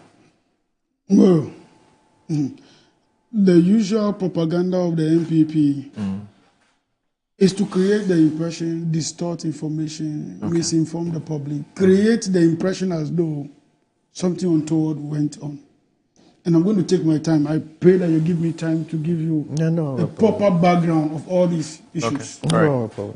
Number 1, this is a body under what we call the Human Rights Council of the UN, HRC. And it's a body called IESOGI, IESOGI. Now, what's the mandate? And he keeps going on and without reading from anything what the specific mandate of this body is. Number one, they are to do what we call assessments of human rights. And in that assessment, they investigate violence, they investigate discrimination against individuals. Number two, mandate. They advise states. What does it mean by to advise states? There are countries that have very bad human rights issues. Human rights issues based on gender, race, tradition, and all the other things you want to call or mention. And so this is a body established to advise governments, including Ghana. Now, to start with, Ghana, first and foremost, is a member of the HRC of the UN, which is the Human Rights Council. And so being a member, this is a, I don't want to call it an ad hoc body, but this is another body or agent of the Human Rights Council. And what is their mandate? I'm giving it to you. One is to an assessment of human rights. Two is to advise states. Three, promote dialogue, not promote lesbianism, not promote LGBTQ, as they seem to be putting out there. Promote dialogue. And in what respect? Dialogue between the UN, government, civil society, and education. Number four, they report. And how do they report? They report it back to the UN General Assembly and to the HRC, which is the Human Rights Council. Number five, they do country visits. So far, they have visited 17 countries since it was formed in 2016. 17 countries have been visited, and they do an assessment based on the issues that come up. You know that there are people who travel out of this country to the US or any of the elite countries, and one of the reasons they claim they are traveling is that their rights have been violated, is that they have become what's the name? That word, what's the name? Victimized because of their orientation, either by sex or by gender or by any other form. And so they make all these claims at embassies or at the foreign departments of several countries. They seek asylum. Yes. So the UN sought to resolve some of this. You know that in our sub-region, countries like Sierra Leone, Liberia, there have been a lot of human rights violations. They killed them. Yeah, some were killed. And so this body, one of its mandates, which is number 5, is to do country visit. And country visit is to see for yourself some of these, allegations of human rights abuses and all that. And the last one is what we call urgent appeals.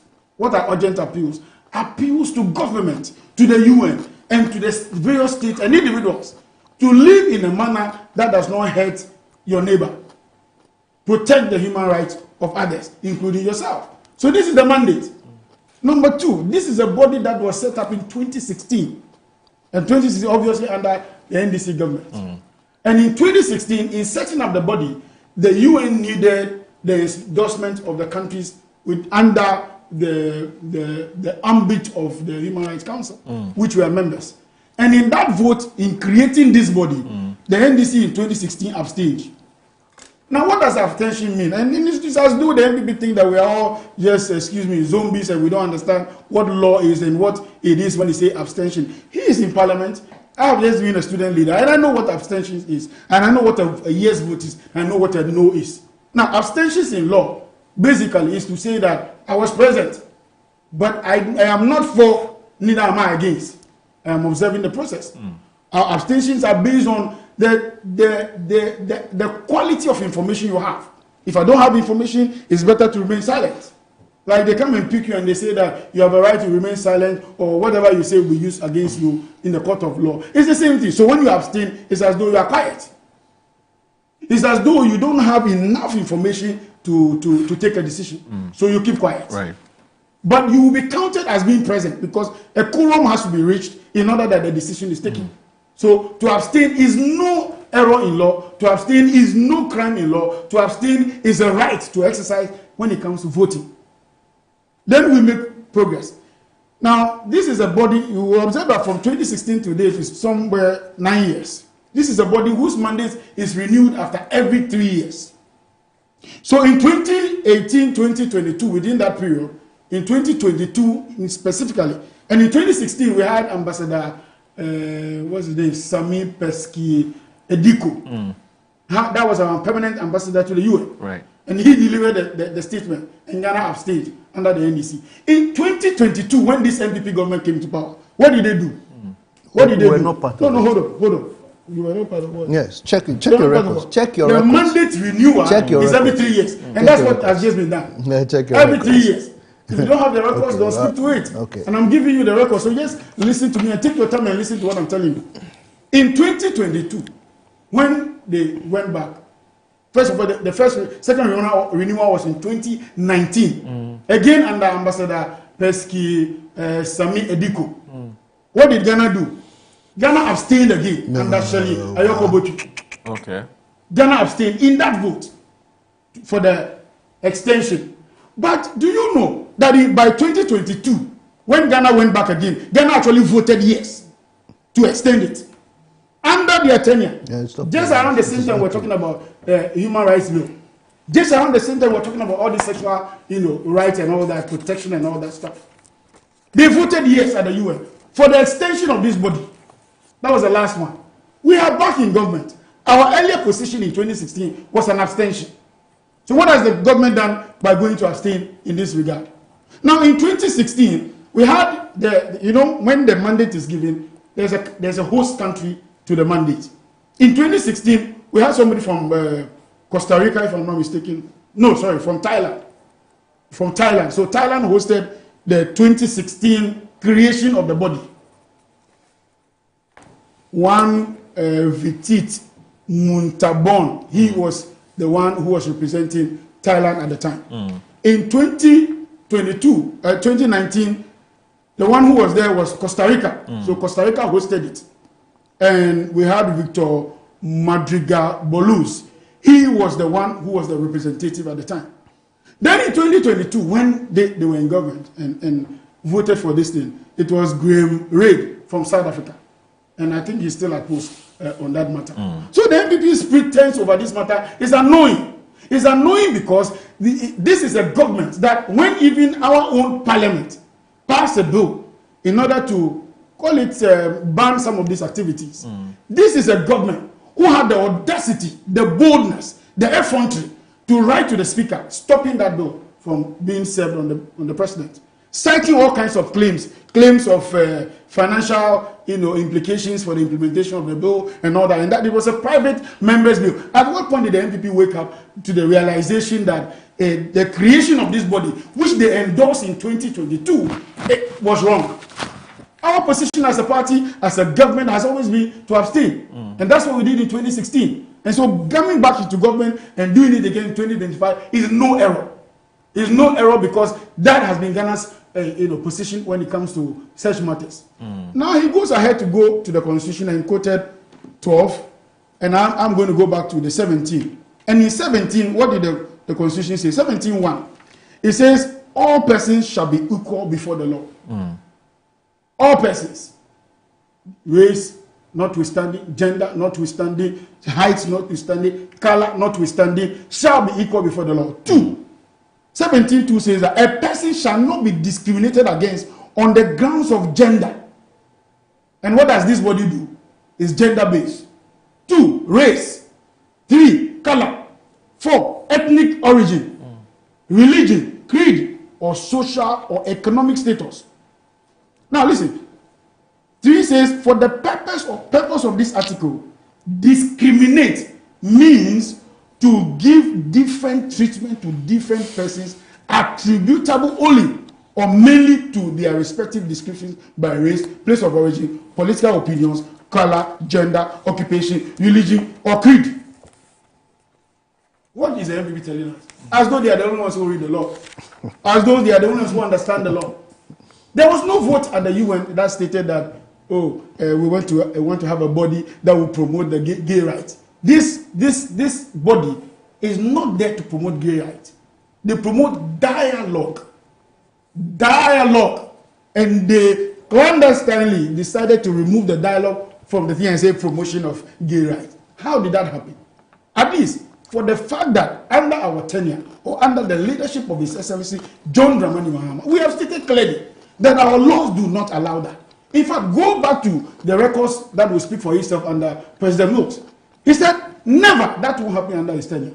So, at what point have we ever had any MPP leader that has spoken frontally to this issue, that has spoken and said, we are not going to do it and we are stamping authority?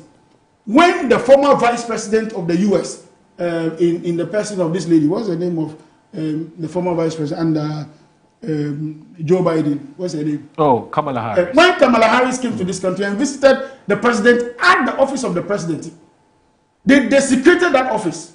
How did they do it? When Kamala Harris said that she believed that Ghana would promote those rights and all that, what did the president say? What factual statement would have been louder than that at the seat of government when they had a leader in the person of former President Akufo-Addo? He said eventually it will happen. Some way, somehow it will happen. And we've been running around with that commentary for a while now. Now, to prove that further, when the bill was to be served on the presidency, we got the Secretary of State, the Secretary to the President, writing with all impunity and arrogance to the Speaker, warning that said bill should not come. Went behind and sponsored the likes of, I don't want to mention names, to go to court and all that. 2 people went to court on this matter, and they were very excited about it. They were very indifferent. What has been their position? So don't play smart with us when it comes to issues of international relations. You see, there's a bit of a difficulty. And I wonder, I've been reading a press statement by the United Nations, the UN itself. We have issued the press statement. I hope you read that. Which one? You? Yeah, as an minority. MPP? Yeah, okay, I'll look at that. I'll look at that. But it talks about, it says, now, please listen to this. Yeah. The UN Human Rights Council has voted to renew the mandate of the independent experts on protection against violence and discrimination based on sexual orientations and gender identity for 3 more years. Once again, the vote reminds all states of their obligation to respect, protect, and fulfill the rights of LGBT and gender diverse people. The renewal was strongly advocated for by 1,259 organizations from 157 states and territories from all regions of the world. Now, he said this is a joint press statement by ILGA, World International Service for Human Rights, Global Action for Trans Equality, GATE, ERA. It goes on and on and on and on. But this is where, for me, it's the elephant in the room. Now, he says, listen, having secured a renewal for 3 more years, this mandate will now continue to support initiatives ensuring that LGBT and gender diverse people can live free of discrimination in countries around the world and to amplify their voices and testimonies in international human rights fora. Now, civil society worldwide urges all governments to cooperate fully with independent experts in this important work to bring about a world free for violence and discrimination for everyone. Now, that's one. That's one. 2, someone has just drawn my attention to a statement by Sam George. We know Sam George's attitude towards this whole matter. He's one of the members. He's one of the main sponsors of the bill. Now, this is what he's written on his Facebook wall. Now, Sam George says, my position on the matter of LGBTQ plus remains steadfast. I have read the full statement. In fact, he reproduces it on his page. On his wall. And he says, I've read the full statement Ghana made on the floor. In relation to our position on draft resolution L24, I align fully with the letter and spirit of the text. I cannot, however, in good conscience, understand the decision to abstain in the subsequent vote. That's Sam George. That vote is in conflict with Ghana's espoused position and my conscience. We must at all times make our position clear and unambiguous. Like I indicated earlier, together with my colleagues in Parliament, we have resubmitted the same bill that was passed last year by Parliament, which Nana Akufo-Addo refused to sign. I urge Parliament to expedite the approval process so we can present the bill to President John Dramani Mahama.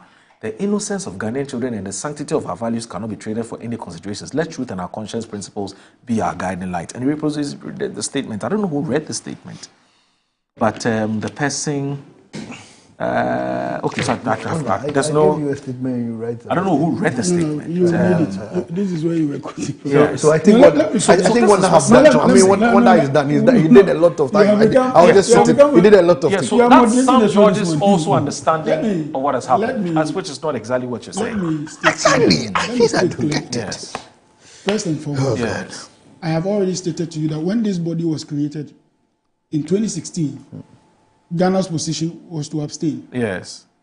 When the second mandate renewal, the first mandate, so you call it first mandate. Yes. First was a creation, the second one was a renewal. Yes. In 2019, Ghana abstained again. And so the first one was under Hannah Tete as foreign minister. Okay. She abstained in the creation.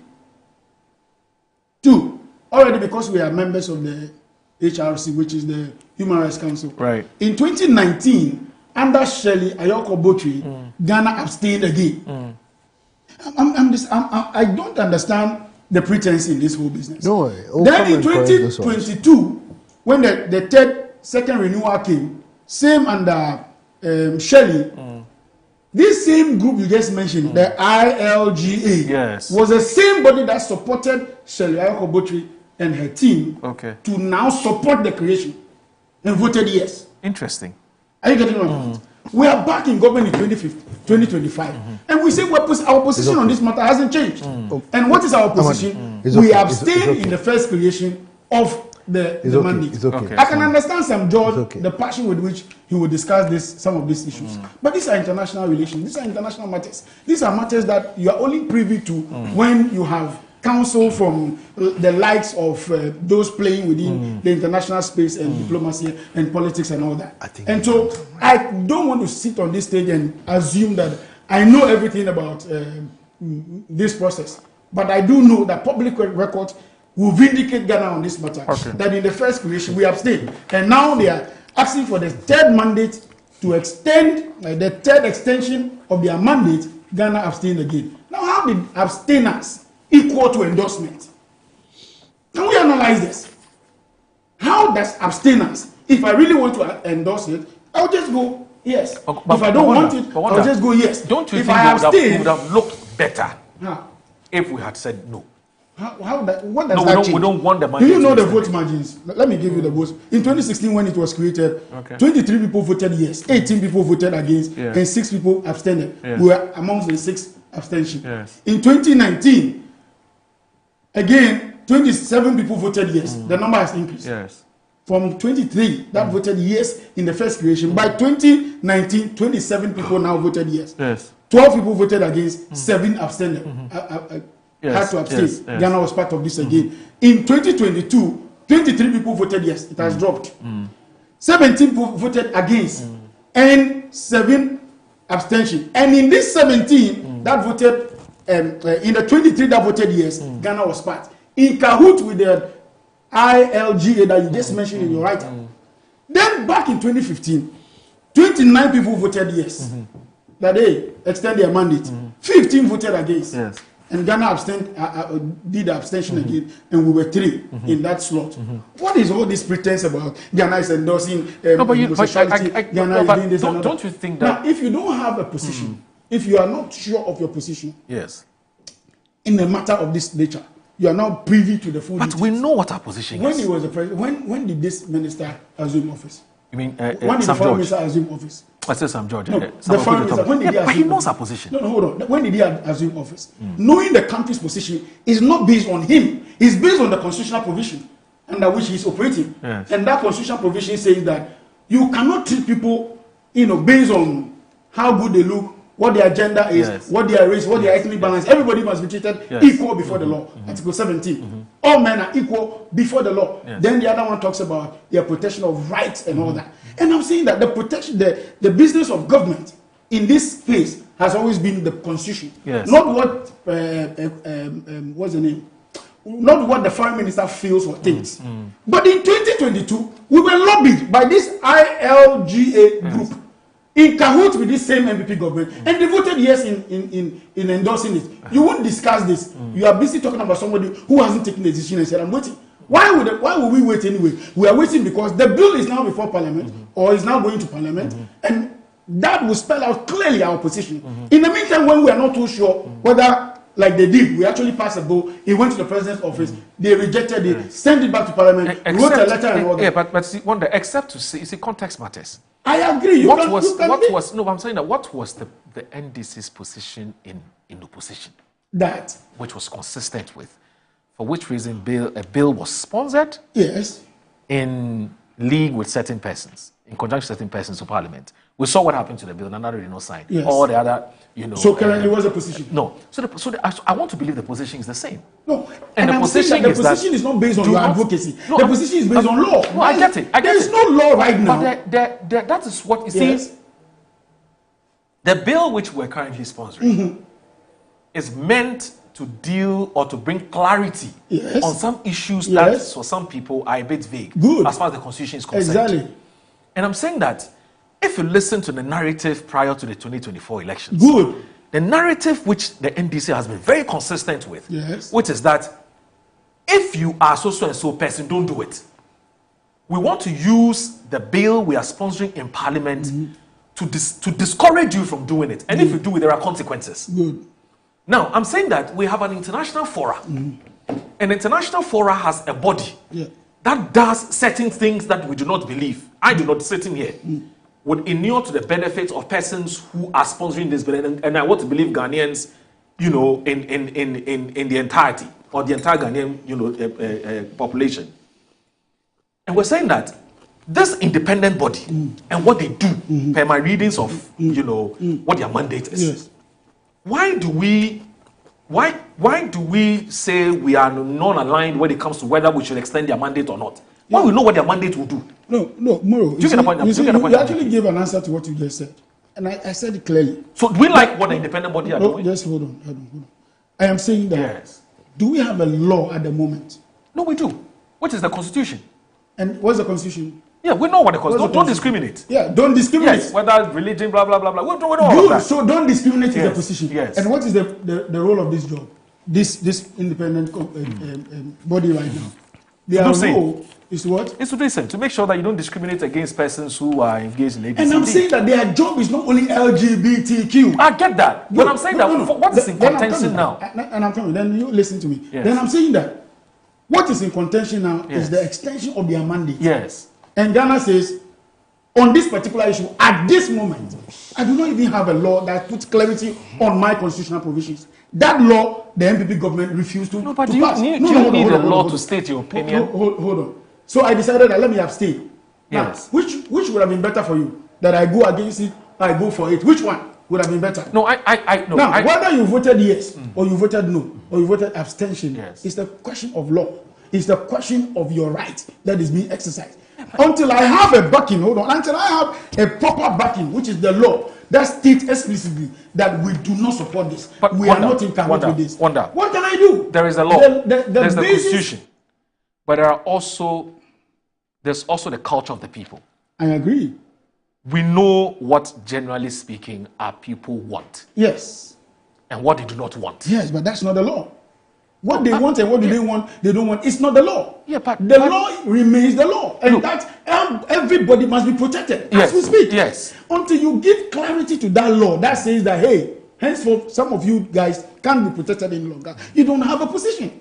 And the law binds us as a country. 12 and 17 of the Constitution binds us as a country to protect the right of all individuals as we speak. We want to give clarity to that law by passing this bill. So your point is that yes, we cannot state our position at this forum until and unless the bill is passed. Of course. And becomes law. Certainly, that will be the basis.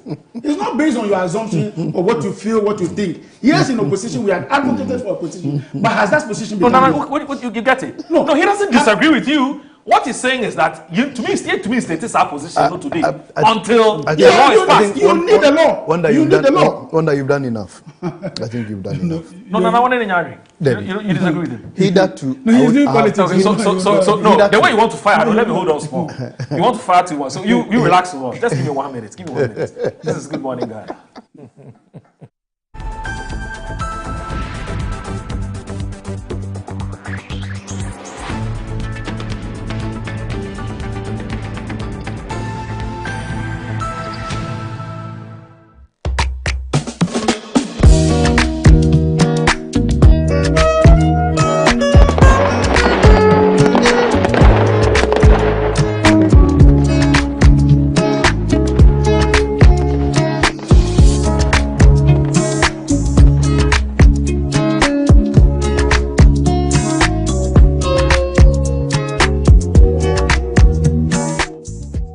I'm here at Mycom JA Limited to show you the Promethean Active Panel, the ultimate tool for corporate institutions, hospitals, schools, and your home. With its crystal clear 4K display and an unbreakable screen with an ultra responsive touch technology. This isn't just a screen, it's a game changer. For corporate institutions and in schools, this active panel can be used for Zoom meetings and PowerPoint presentations. And oh, your homes are not left behind. You can use it to watch all your favorite programs by just connecting to a Fire Stick, and you can get access to channels like Netflix and Amazon, and voila, you are in there. At Mycom JA Limited, we provide you with the best quality products from the United States of America with 1-year warranty. You can get an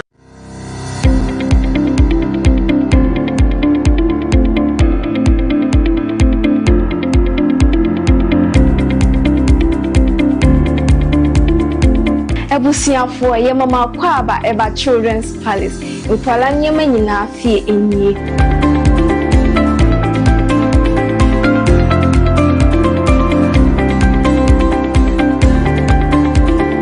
Yonkwala ntade mani mema nyina ntare nyina wase.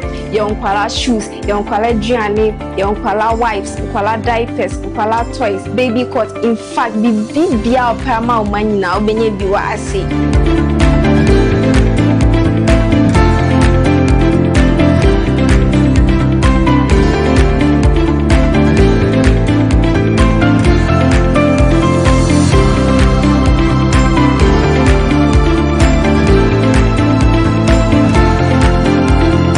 Located at East Legon Hills, Nana Chrome KFC.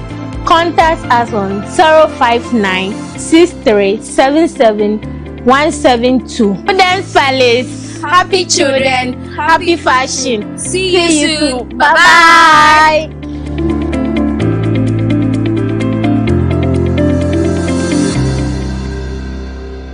Wabedum time aso. Hey, J. Watch it, na learning.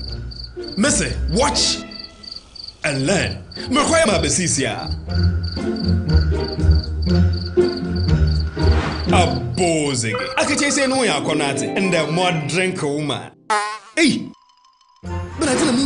Oh, sorry. She knew her old days. Eji. Dabio, baby wom. Ready? Hey, baby wom. Ah, Aji. I'll cause some discomfort.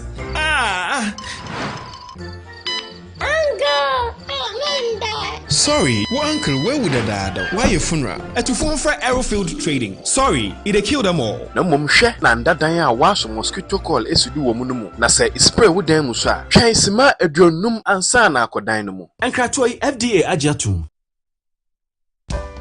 In my line of work, a confident smile is everything. Kel Charcoal Toothpaste keeps me on top of my game and ensures my smile is always radiant and bright. With the tiring nature of my job, we spend several hours under the scorching sun. To keep our teeth white and our breath fresh all the time, we use none other than Kel Charcoal Toothpaste. Kel Charcoal Toothpaste. You're on a Kessie and in a Ketu. Samayo kendini ehu behia se metwa sapapa dia to ama me manfo Kel Charcoal's natural ingredients eno ene bom se ho ban e ma ne sren ne sanso mama hotoso e wo bedwam. Kel Charcoal Toothpaste. Choose Kel Charcoal Toothpaste for anti-cavity, whiter teeth and fresher breath all day. Available in 80 gram and 150 gram. Grab yours today. Kel, happy smile. This advert is FDA approved. Buy affordable service plots and lands from estate masters. Currently selling our next cottage, located at the newly proposed airport city with a starting price of 25,000 Ghana cedis.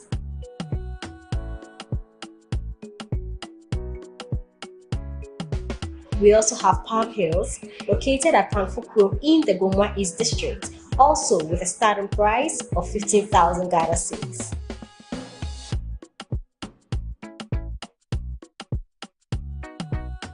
Available also is Coastal Park in Ablekuma, which is a 15-minute drive from the Ningo Senior High School, having a starting price of 55,000 Ghana cedis. You will receive a free site plan with indenture once you successfully purchase a land from us. For any enquiries, contact the numbers provided. Estate Masters, your most preferred estate partner.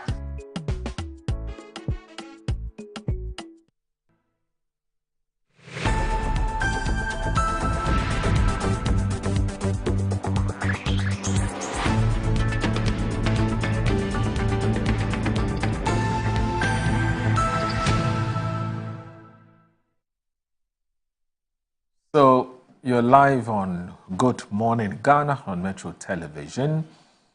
I do have with me Nana Asafweje Aye Bosomtwe, Honorable Member of Parliament, is a Deputy Ranking Member, Foreign Affairs and the Regional Integration Committee, and also Wanda Madilo. He is a development analyst and also a member of the NDC's communications team.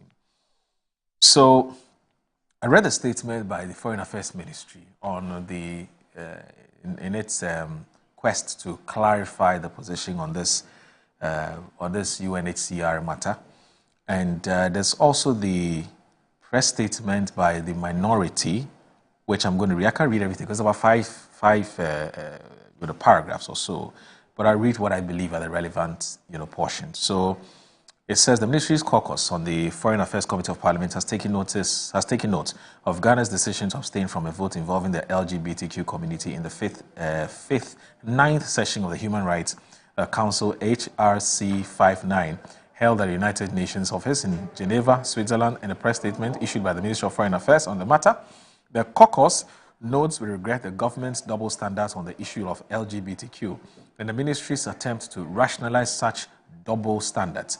The caucus therefore deems it necessary to correct the misinformation put out by the Ministry for the Education and Information of the General Public. 1. The mandate of the independent expert on protection against violence and discrimination based on sexual orientation and gender identity was created by the UN Human Rights Council by Resolution 32-2, adopted on 30th June 2016. 2. Among his functions, the independent expert is to raise awareness of violence and discrimination against persons on the basis of their sexual orientation or gender and identity, foster the implementation of measures that contribute to the protection of all the persons against violence and discrimination based on sexual orientation and gender identity, and address aggravated forms of violence and discrimination faced by persons on the basis of their sexual orientation and gender identity. 3. The performance of this mandate obviously requires the recognition that the people have the right to any sexual orientation of their choice and the right to determine their sexual identity. 4.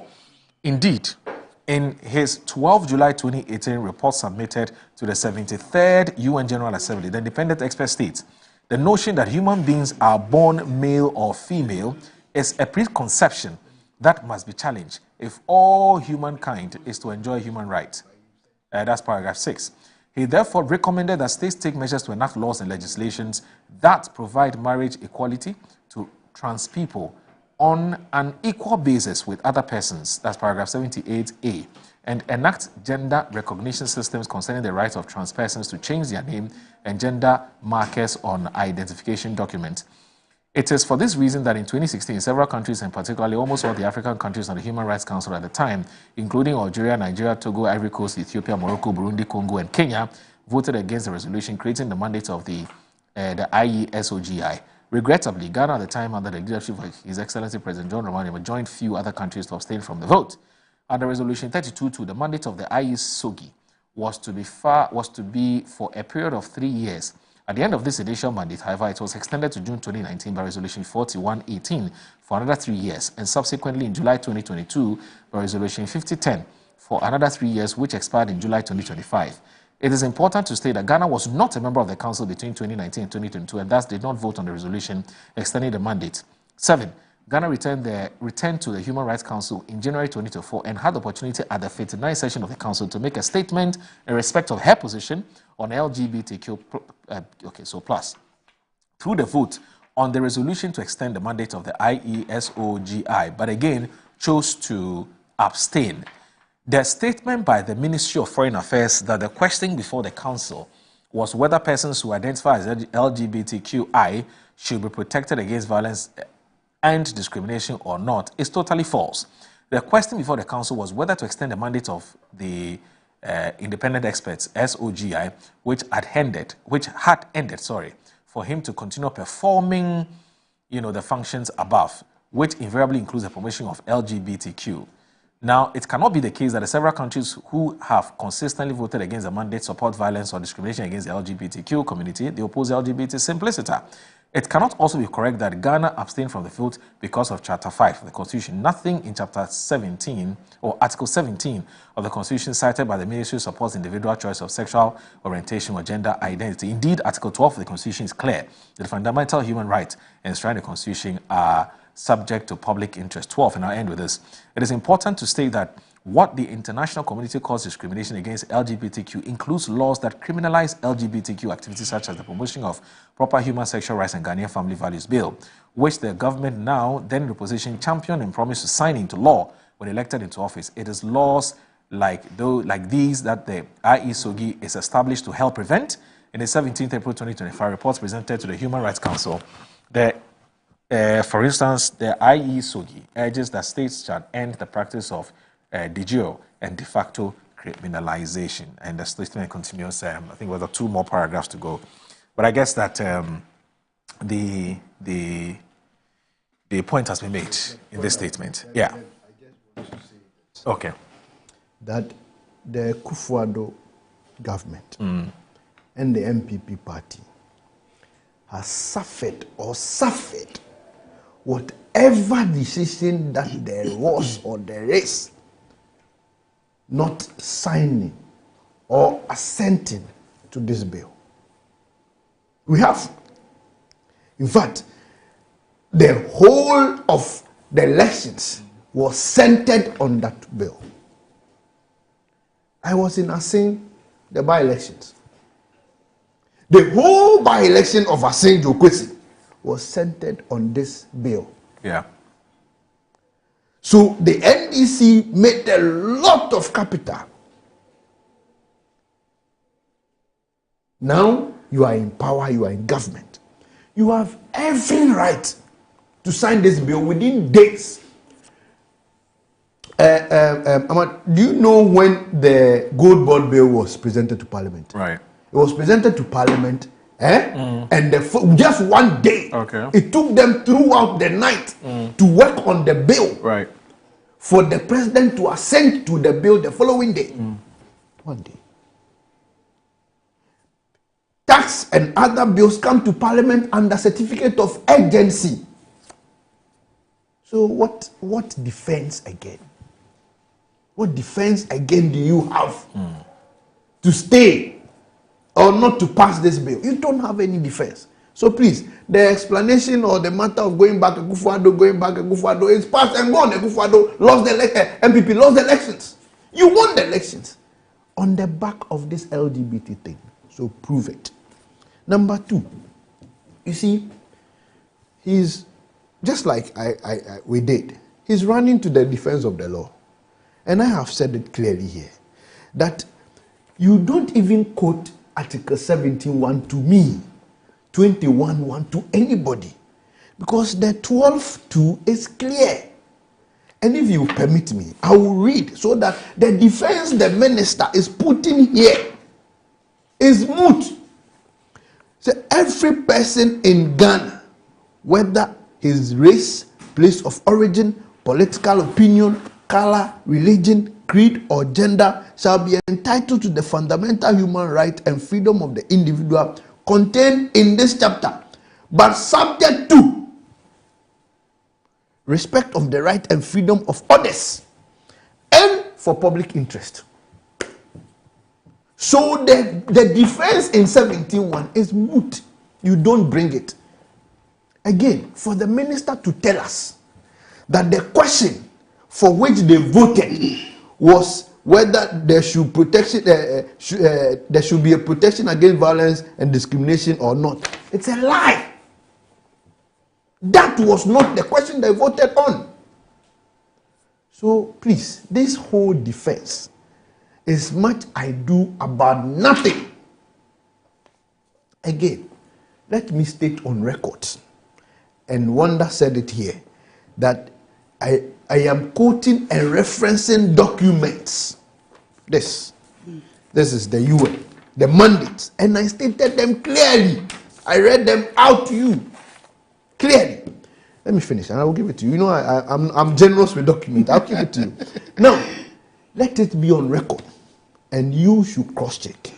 Between 2019 and 2022, Ghana was not members of the council. Okay. So, Wanda cannot come here and create the impression as though we voted in 2019 and 2022. No.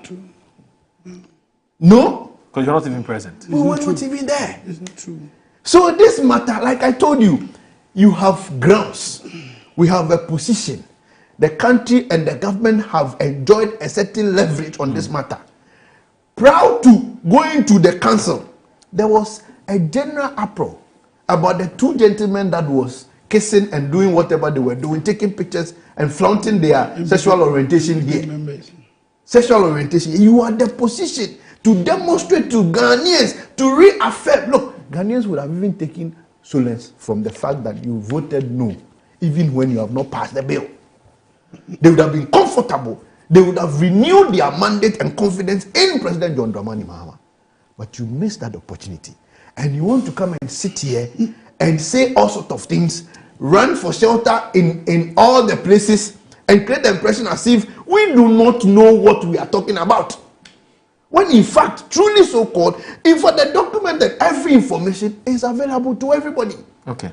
It depends on who is watching it and who is deciding on what to do. Okay. But I am happy that some judge comes back to state his position that they should have not abstained. Okay. All right. So this whole thing, okay, is to tell Ghanaians that the John Dramani Mahama government came to power, lied to us, deceived us, created the impression as though they would have done what Nana Akufo-Addo couldn't do. Yet they are worse off when it comes to this matter. Okay. Let me. You know Ebo Bachman? Is he your friend? Ebo Bachman. Okay. He's with the Movement for Change. Those people, you know them. They're Afapato people. Yeah. But they are good friends, aren't they? So Ebo Bachman sends a message. He says that Moro, it's honestly sickening to hear the MP talk about the LGBTQ issue, as if they didn't have the perfect opportunity to resolve it when they were in power. They had an open net and deliberately refused to score that all-important goal. The recent posture is no different from the proverbial bird that flies upstream to muddy the water, only to return downstream asking who caused the mess. The MP has lost all moral authority on national issues. If they have nothing meaningful or constructive to contribute, they should simply keep quiet. Master Planner Junior. So he says that the UN the UN vote was about the question as to whether Ghana was a supporter against the protection against violence and discrimination of people who are involved in LGBTQ+. Ghana cannot be neutral on this matter. Abstaining from the vote means that President Mahama and NDC endorse LGBTQ+, and that is why they are talking about the bill. They are not talking about the bill again. Some few weeks ago, we saw what happened at the Independence Square. What did President Mahama say about it? Master Planner Junior, a policy analyst, Ken Tampo. He draws my attention to the Sam George's, Sam George's write-up, but I've looked at it already. Now, McLean from Sefiri also. Now, he says, Moro, the level of cherry-picking Wanda Madilo is doing this very morning is so outrageous, and even the devil, Satan, would be shocked. At this point, it's no longer just bias, but a theatrical hypocrisy. Moro, a single Google search is enough to reveal that John Mahama and his position on LGBTQ issues when they were in opposition. The insults held at President Akufo-Addo over the same are still fresh in the public domain. Back then, the John Mahama made it seem like they were the sole defenders of Ghanaian values, boldly promising swift and decisive action if given the mandate to govern the country. But when the UN Human Rights Council presented a clear opportunity for John Mahama to prove that commitment, what did we witness? He abstained. He didn't vote. In fact, he practically ran away from participating altogether, a move that completely contradicts his opposition era rhetoric. Now, Wanda Madilo can't simply recognize how inconsistent and disappointing this just because it is his NDC party that's involved. This is in principle, but a selective loyalty. Clearly, Wanda Madilo belongs to a generation of political hypocrites, always quick to hold others accountable or conveniently silent when it's their own side. That's Sefiri also McLean.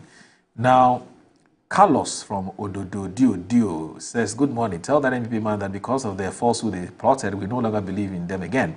What is he saying now what is he saying now is nothing but propaganda. Why didn't they approve it when it was passed in Parliament? If he truly believes in it, why did they deliberately send it to court just to delay it? In connivance with the Chief Justice? He should stop what he's doing now. It's a shame he even has the guts today to speak in favor of LGBT. Does he think we're children in this country? Their last is beginning to affect them. Carlos from Ododo Dio. So Musa Abatwa from Asawasi says, good morning, bro. The conduct of MPs making politics increasingly unattractive. Their behavior is becoming unbecoming of responsible opposition. Their constant misleading remarks on sensitive issues like LGBTQ are not only dishonest but also nauseating. If Akufo-Addo was committed and truthful to Ghanaians, the anti-LGBTQ plus bill would have been signed long ago. President Mohammed's position has been clear and consistent since his time in opposition. He has never wavered. It's time we demand truth and integrity in our political discourse, not propaganda and fear-mongering. And this one here from... this one's from Al-Haji Razak, Abdul Razak. He says, I thought with the change of government, it was going to be put out there so that the bill needs to be taken back to Parliament for consideration. Okay, I get where you're coming from. And then let me end with this. So Sedu... so this was actually from... all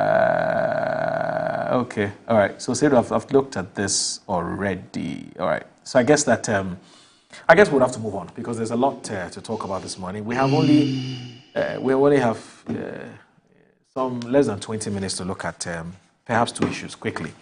So indeed, you are not...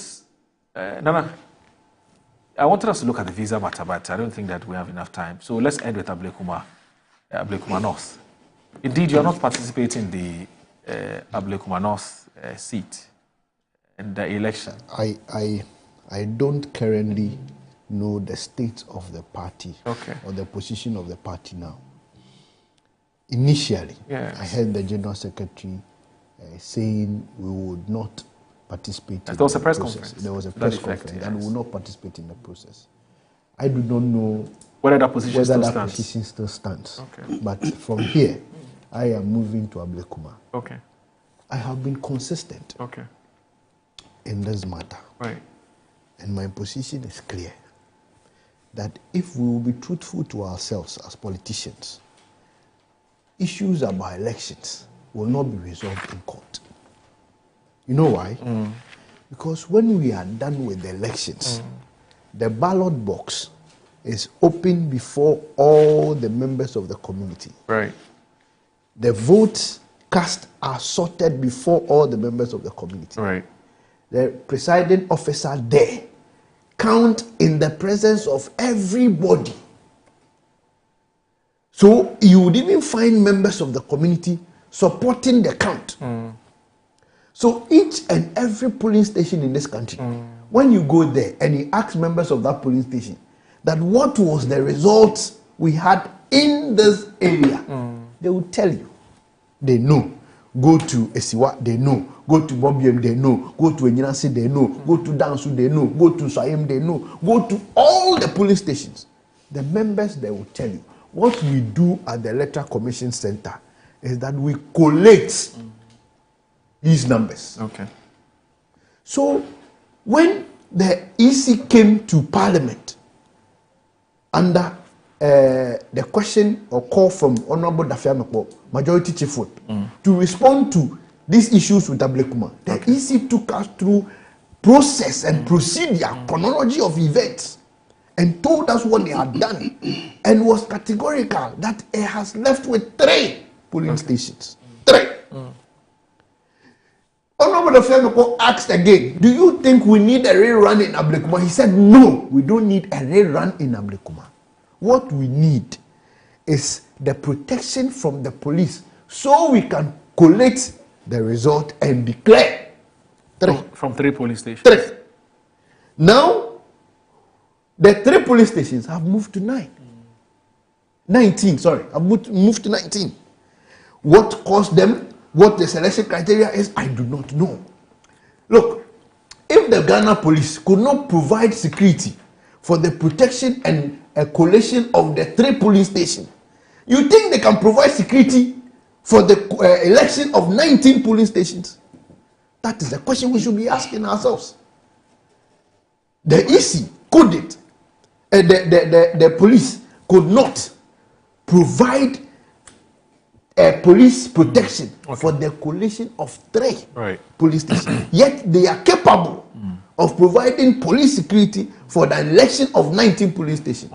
The sycophancy in this country is sickening. Look, go to Ablekuma. All the police stations they are mentioning, the members there, the community, everybody knows the result that came from those polling stations. It was counted and declared openly.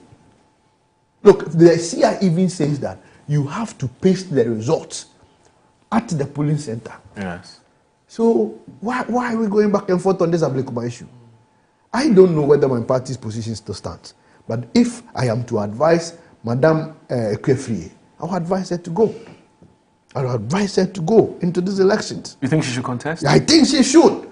She has to. Why?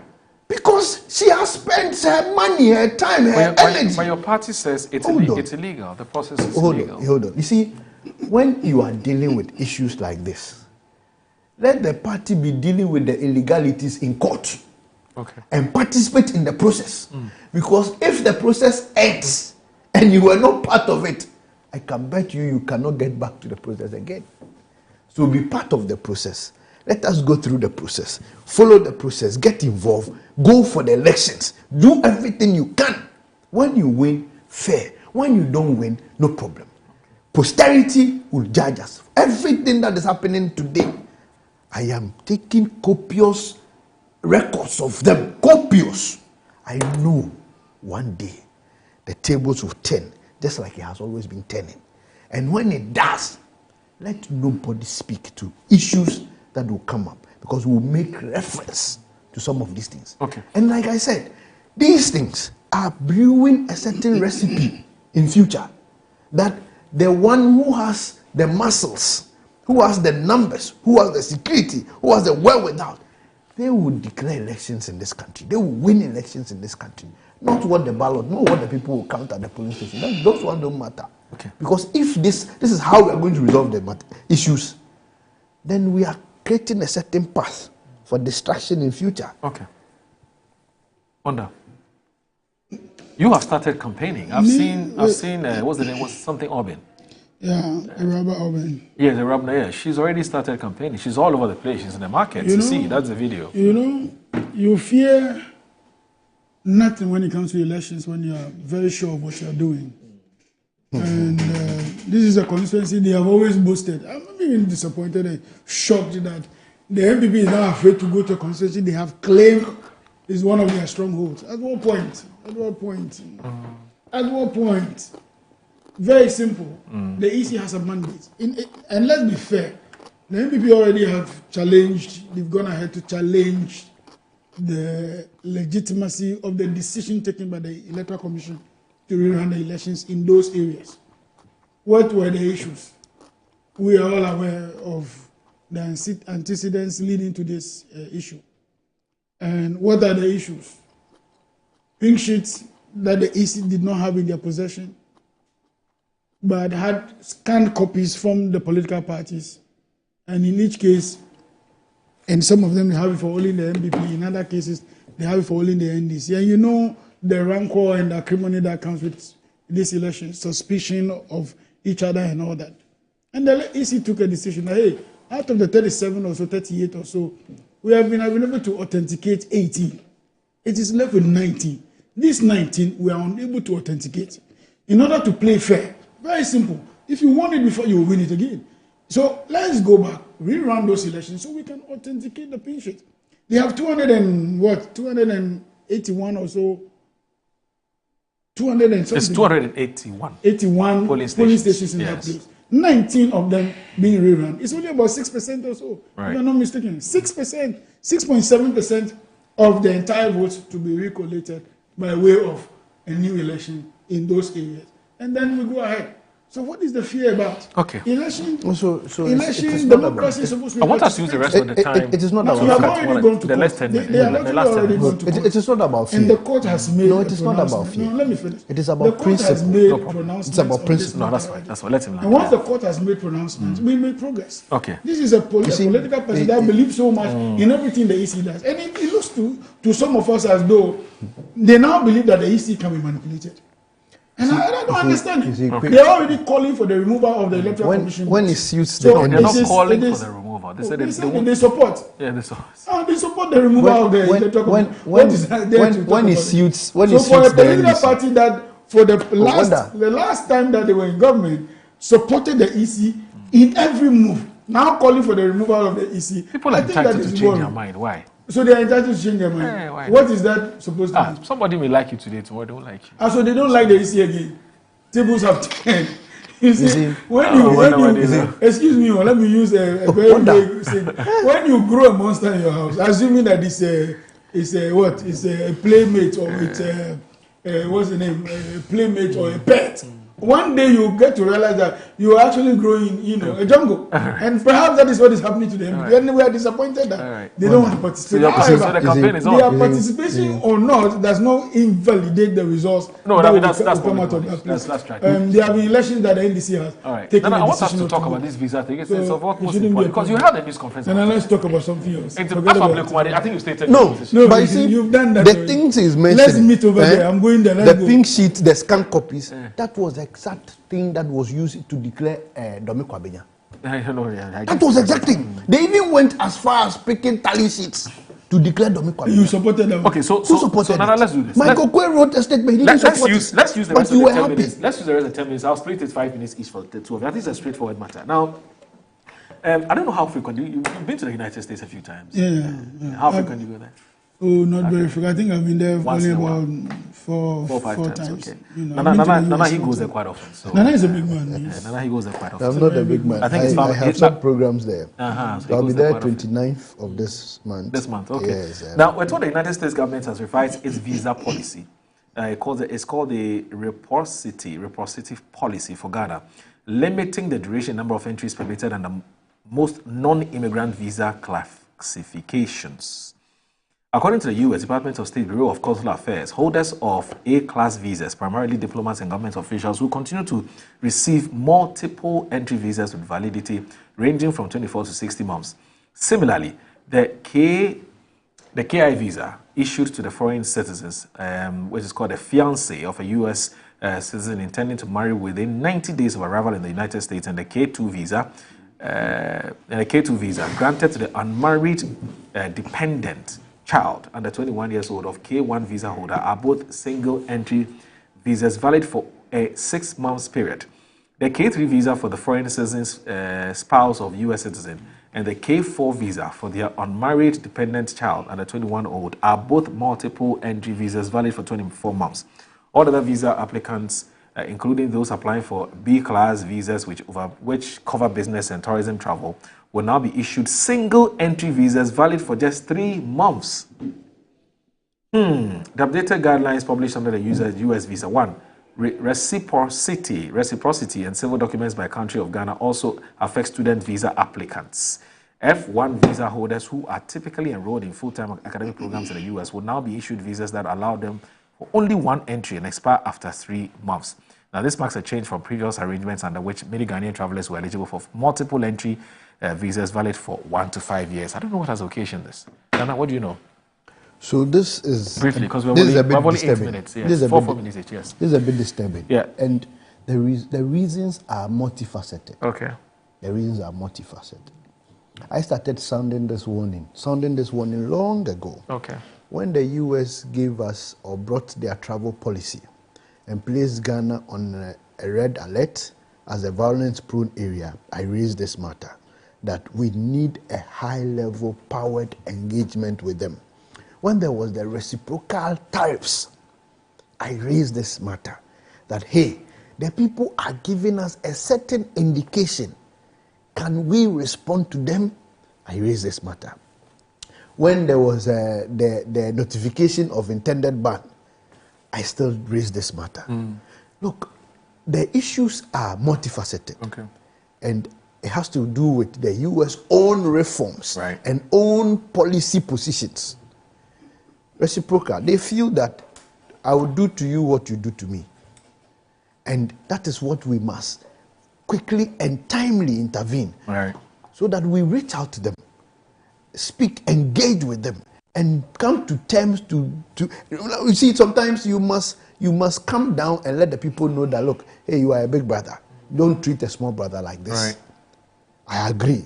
You have your sovereignty. I have my sovereignty. I depend on you. You depend on me. But the rate and the balance are not the same. You are a big brother. I agree. So let's come down. Let's find a way and solutions to deal with this. So clearly. But you see, we have a certain 50-day ultimatum to do or respond or to deal with some of these matters. Else there will be a total ban. Really? Yes, we have a 50-day ultimatum. Check the cable they brought. And I have the document here. Check the cable they brought. We have a 50-day ultimatum. If we do not deal with them, engage them, deal with all the outstanding issues they have raised and the reasons they have cited as part of the conditions for doing the things they have done, after the 50-day ultimatum elapse, we'll have a total ban. And these have a dire consequences and implication on us. Not just Ghanaians here, but Ghanaians in the diaspora. That's serious. So it is important that we put on our diplomatic, caps and go into the room. Okay. Sit down with the Putus and discuss these matters properly. Concede where we have to concede. Make amendments where we have to make amendment. If it even calls for us to, consent to a few things, we have to consent to a few things, because the average Ghanaian cannot. Look, there are students in this country who are fighting for dates to even go to school or go for interviews. Now, ordinary interview date in Ghana ranges from 2016 to 2017. Some are even 2018. True. Imagine you go get this date, and you're lucky you go there, and they grant you 3 months, single entry. It means when you go and you come back, you cannot go back again. You have to come back through the process. And let me tell you, there was the last time I was checking. Remittance alone from US to Ghana was 4.8 billion. Just remittance. Now, these are businessmen who willingly go up and down, go do business and come back. These are Ghanaian students. These are people who go and work there. Now, when you limit these things to them, you are reducing the remittance. The remittance alone is even higher and more than what cocoa brings to us in this country.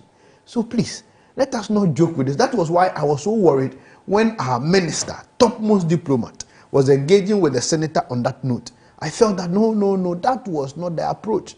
You might have a good grounds. You might be the Kwame Nkrumah Ghana. But you see, the senator had an agenda to draw your attention to the fact that you are honoring Chinese loans without honoring US loans.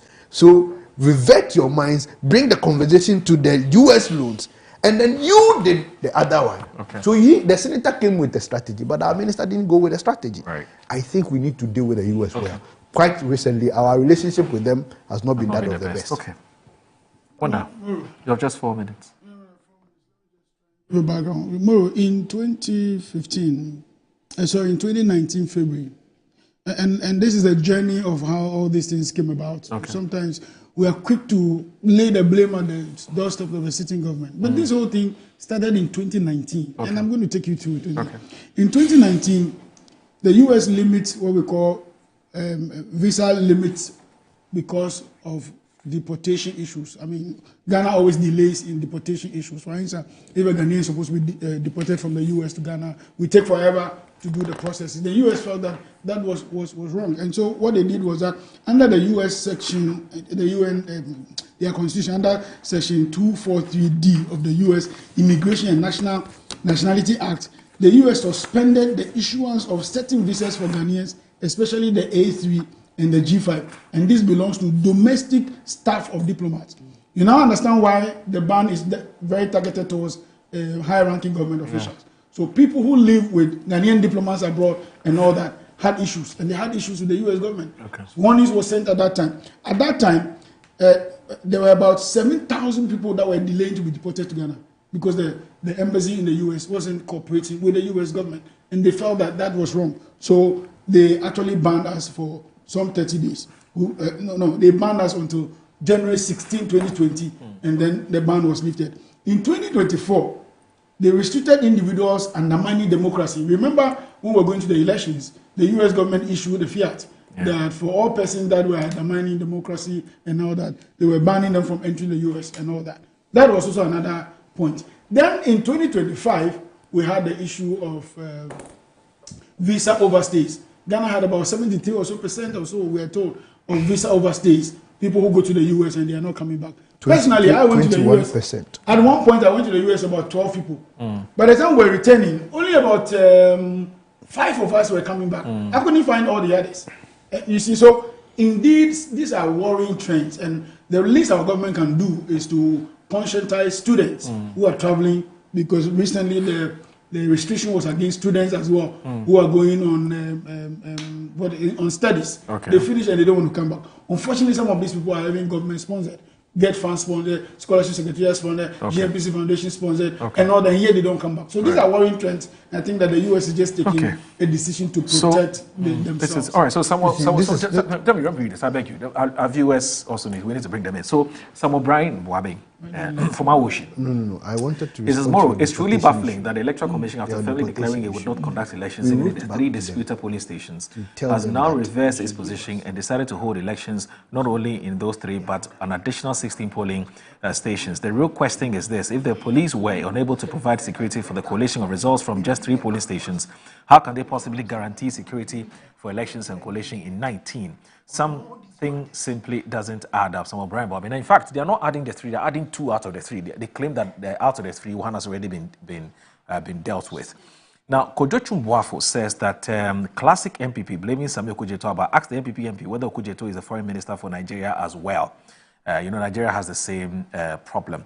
And also, let me end with this. This one here from Gideon Japan, who says, as of July 2025, the U.S. non-immigrant visa B1, B2 issued to Ghanaian applicants, which was previously valid for 5 years with multiple entries, has now been cut down to just 3 months with a single entry. This is a clear signal that foreign diplomatic engagements require tact, maturity, and wisdom, not reckless foreignty or something, or emotional ground standing. And Alhaji Hamza, just 2 seconds, I beg you. Alhaji Hamza from Pig Farm says, good morning, my mother. In my humble opinion, I don't like the MPP as a political party. I don't think they have any moral right to talk about the issue of LGBTQ rights in the country. The position of President Mahama and the NDC has not changed and will not change. I totally agree with my brother Wanda. We need to wait first to deal with the bill first before we take a stance on this issue. The issue of press conferences from the minority all amounts to much ado about nothing. Ghana will once rise under President Mahama and the NDC. They should give us a break. We have a country to govern. All right, so I guess that we'd have to end it here, and I want to thank you very much for watching Good Morning Ghana. I want to say a big thanks to Nana for J. Aye, Bosomtwe Frehom MP, and also Bosome Frehom, and also Deputy Ranking Member of Foreign Affairs and Regional Integration, and also Wanda Madilo.